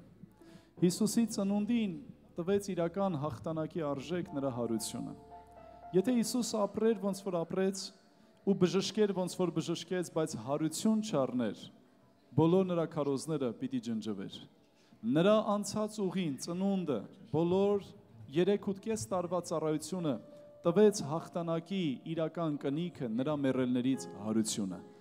Մենք տոնախմբելու ենք ամենամեծ տոնակատարությունը։ Ոչ թե որ հատուկ հենց այդ օրը հարություն առավ, այլ սա մի առանձնացված օր է, որ ամբողջ եկեղեցին կենտրոնանում է։ Մենք այդ օրը այստեղ ունենալու ենք տոնական ծառայություն։ 30 րոպե դիտելու ենք երաժշտական ներկայացում, որը լույս, որը հաղթեց խավարին։ Վստահ ասում եմ ձեզ, աղոթքի տներից բոլոր տեղերից, ինչպես ամեն տարի շատ մարդ է լինելու, մինչև 700-800 հոգիներ կընդունենք այս հարկի տակ։ Տեղ չենք ունենալու ոչ մի աթոռ զբաղված ներողություն ազատ չի լինելու, Անդոն արդեն մտածում է, որտեղ գա ֆիքսի։ Որտեղ տենակ 5 հատ պայուսակա դրած, ազատ վերցրեք ու նստեք, տեղ պահել չկա, հա, Ալինա քուրս, դու կհետևես, Տեր օրհնի, տեղ պահել չկա, ով եկավ, վայելում է իր տեղը, փառք Աստծո։ Այնպես որ նույն ներկայացումը լինելու է Կոմիտասում։ Երկու տեղն է նույն ներկայացումն է լինելու։ Եթե ստեղ չկարողանաք դիտեք, այնտեղ կդիտեք։ Եթե այնտեղ էլ չդիտեք, էլ չեք դիտի։ Դեռ մեկ ինչ լավ հույս եմ տալի։ Ես այդ ներկայացման մեջ միշտ այդ դերը սիրել եմ, Հիսուսի դերակատարությունը, բայց ծառայող եղբայրներս չգիտեին ոնց ասեն, որ քաչալ են չի էլի, ասենք, յան ինչի ես այդ դերը, բայց հերվից եկամ պրոֆեսիոնալ ձևով եւ այլ զիջեցի։ Ուրա։ Զիջեցի Վարդան եղբորը։ Նենց որ ինքը մազունի գոնե, Կարեն ախպերջան, թե չէ զիջի։ Բայց այդ ամենը նախատիպարն է։ Մենք այդ ամենը ներկայացնում ենք։ Անցած տարի ափսոսում եմ, որ Կոմիտասը չտեսավ մի մեծ ներկայացում Քրիստոսի խաչելությունը, մյուզիկլ, որ այստեղ արեցին մեր երիտասարդները ու Հայկ եղբորս, այնքան էին ծեծել, որ մեջքը մի քանի շաբաթ կապտուկներ կար, ես նկարել եմ դա։ Ամբողջ մեջքը կտրվածներ էլ կար, իսկականից ծեծում էին, թե ով տենց մուռ ուներ, ես չգիտեմ։ Ուղղակի ասում էին Կարեն ախպեր, բնական լինի, լրիվ տնական ու բնական էր եղել։ Այդ ներկայացումը հետո կունենանք, դեռ չունենք։ Էնպես որ Կիրակի օրը Քրիստոս ասելու ենք հարյավ իմերելոց, օրհնյալ է մեր Տեր ու Փրկիչ Հիսուսի հարությունը։ Այդ օրը ինչ որ սեղան կդնես եւ այլը, դրանք լավ են, բայց կարևորը միաբանության մեջ տոնելն է սիրելիս։ Եթե ինչ որ մեկն եք ասի, ուզում եմ մի հատ սիրուն, չգիտեմ, փլավ բերեմ, հավգիտ բերեմ, եկեղեցի եւ այլ, քո իրավունքն է։ Կբերես ծառայողները կուտեն, չբերես փլավ կուտեն։ Մի խոսքով, թող Տիրոջ տունը զարդարվի, չէ Հասմիկ քուրս։ Տիրոջ տունը զարդարվի նաեւ ամեն օրհնություններով։ Ազատ եք ձեր հոր տունը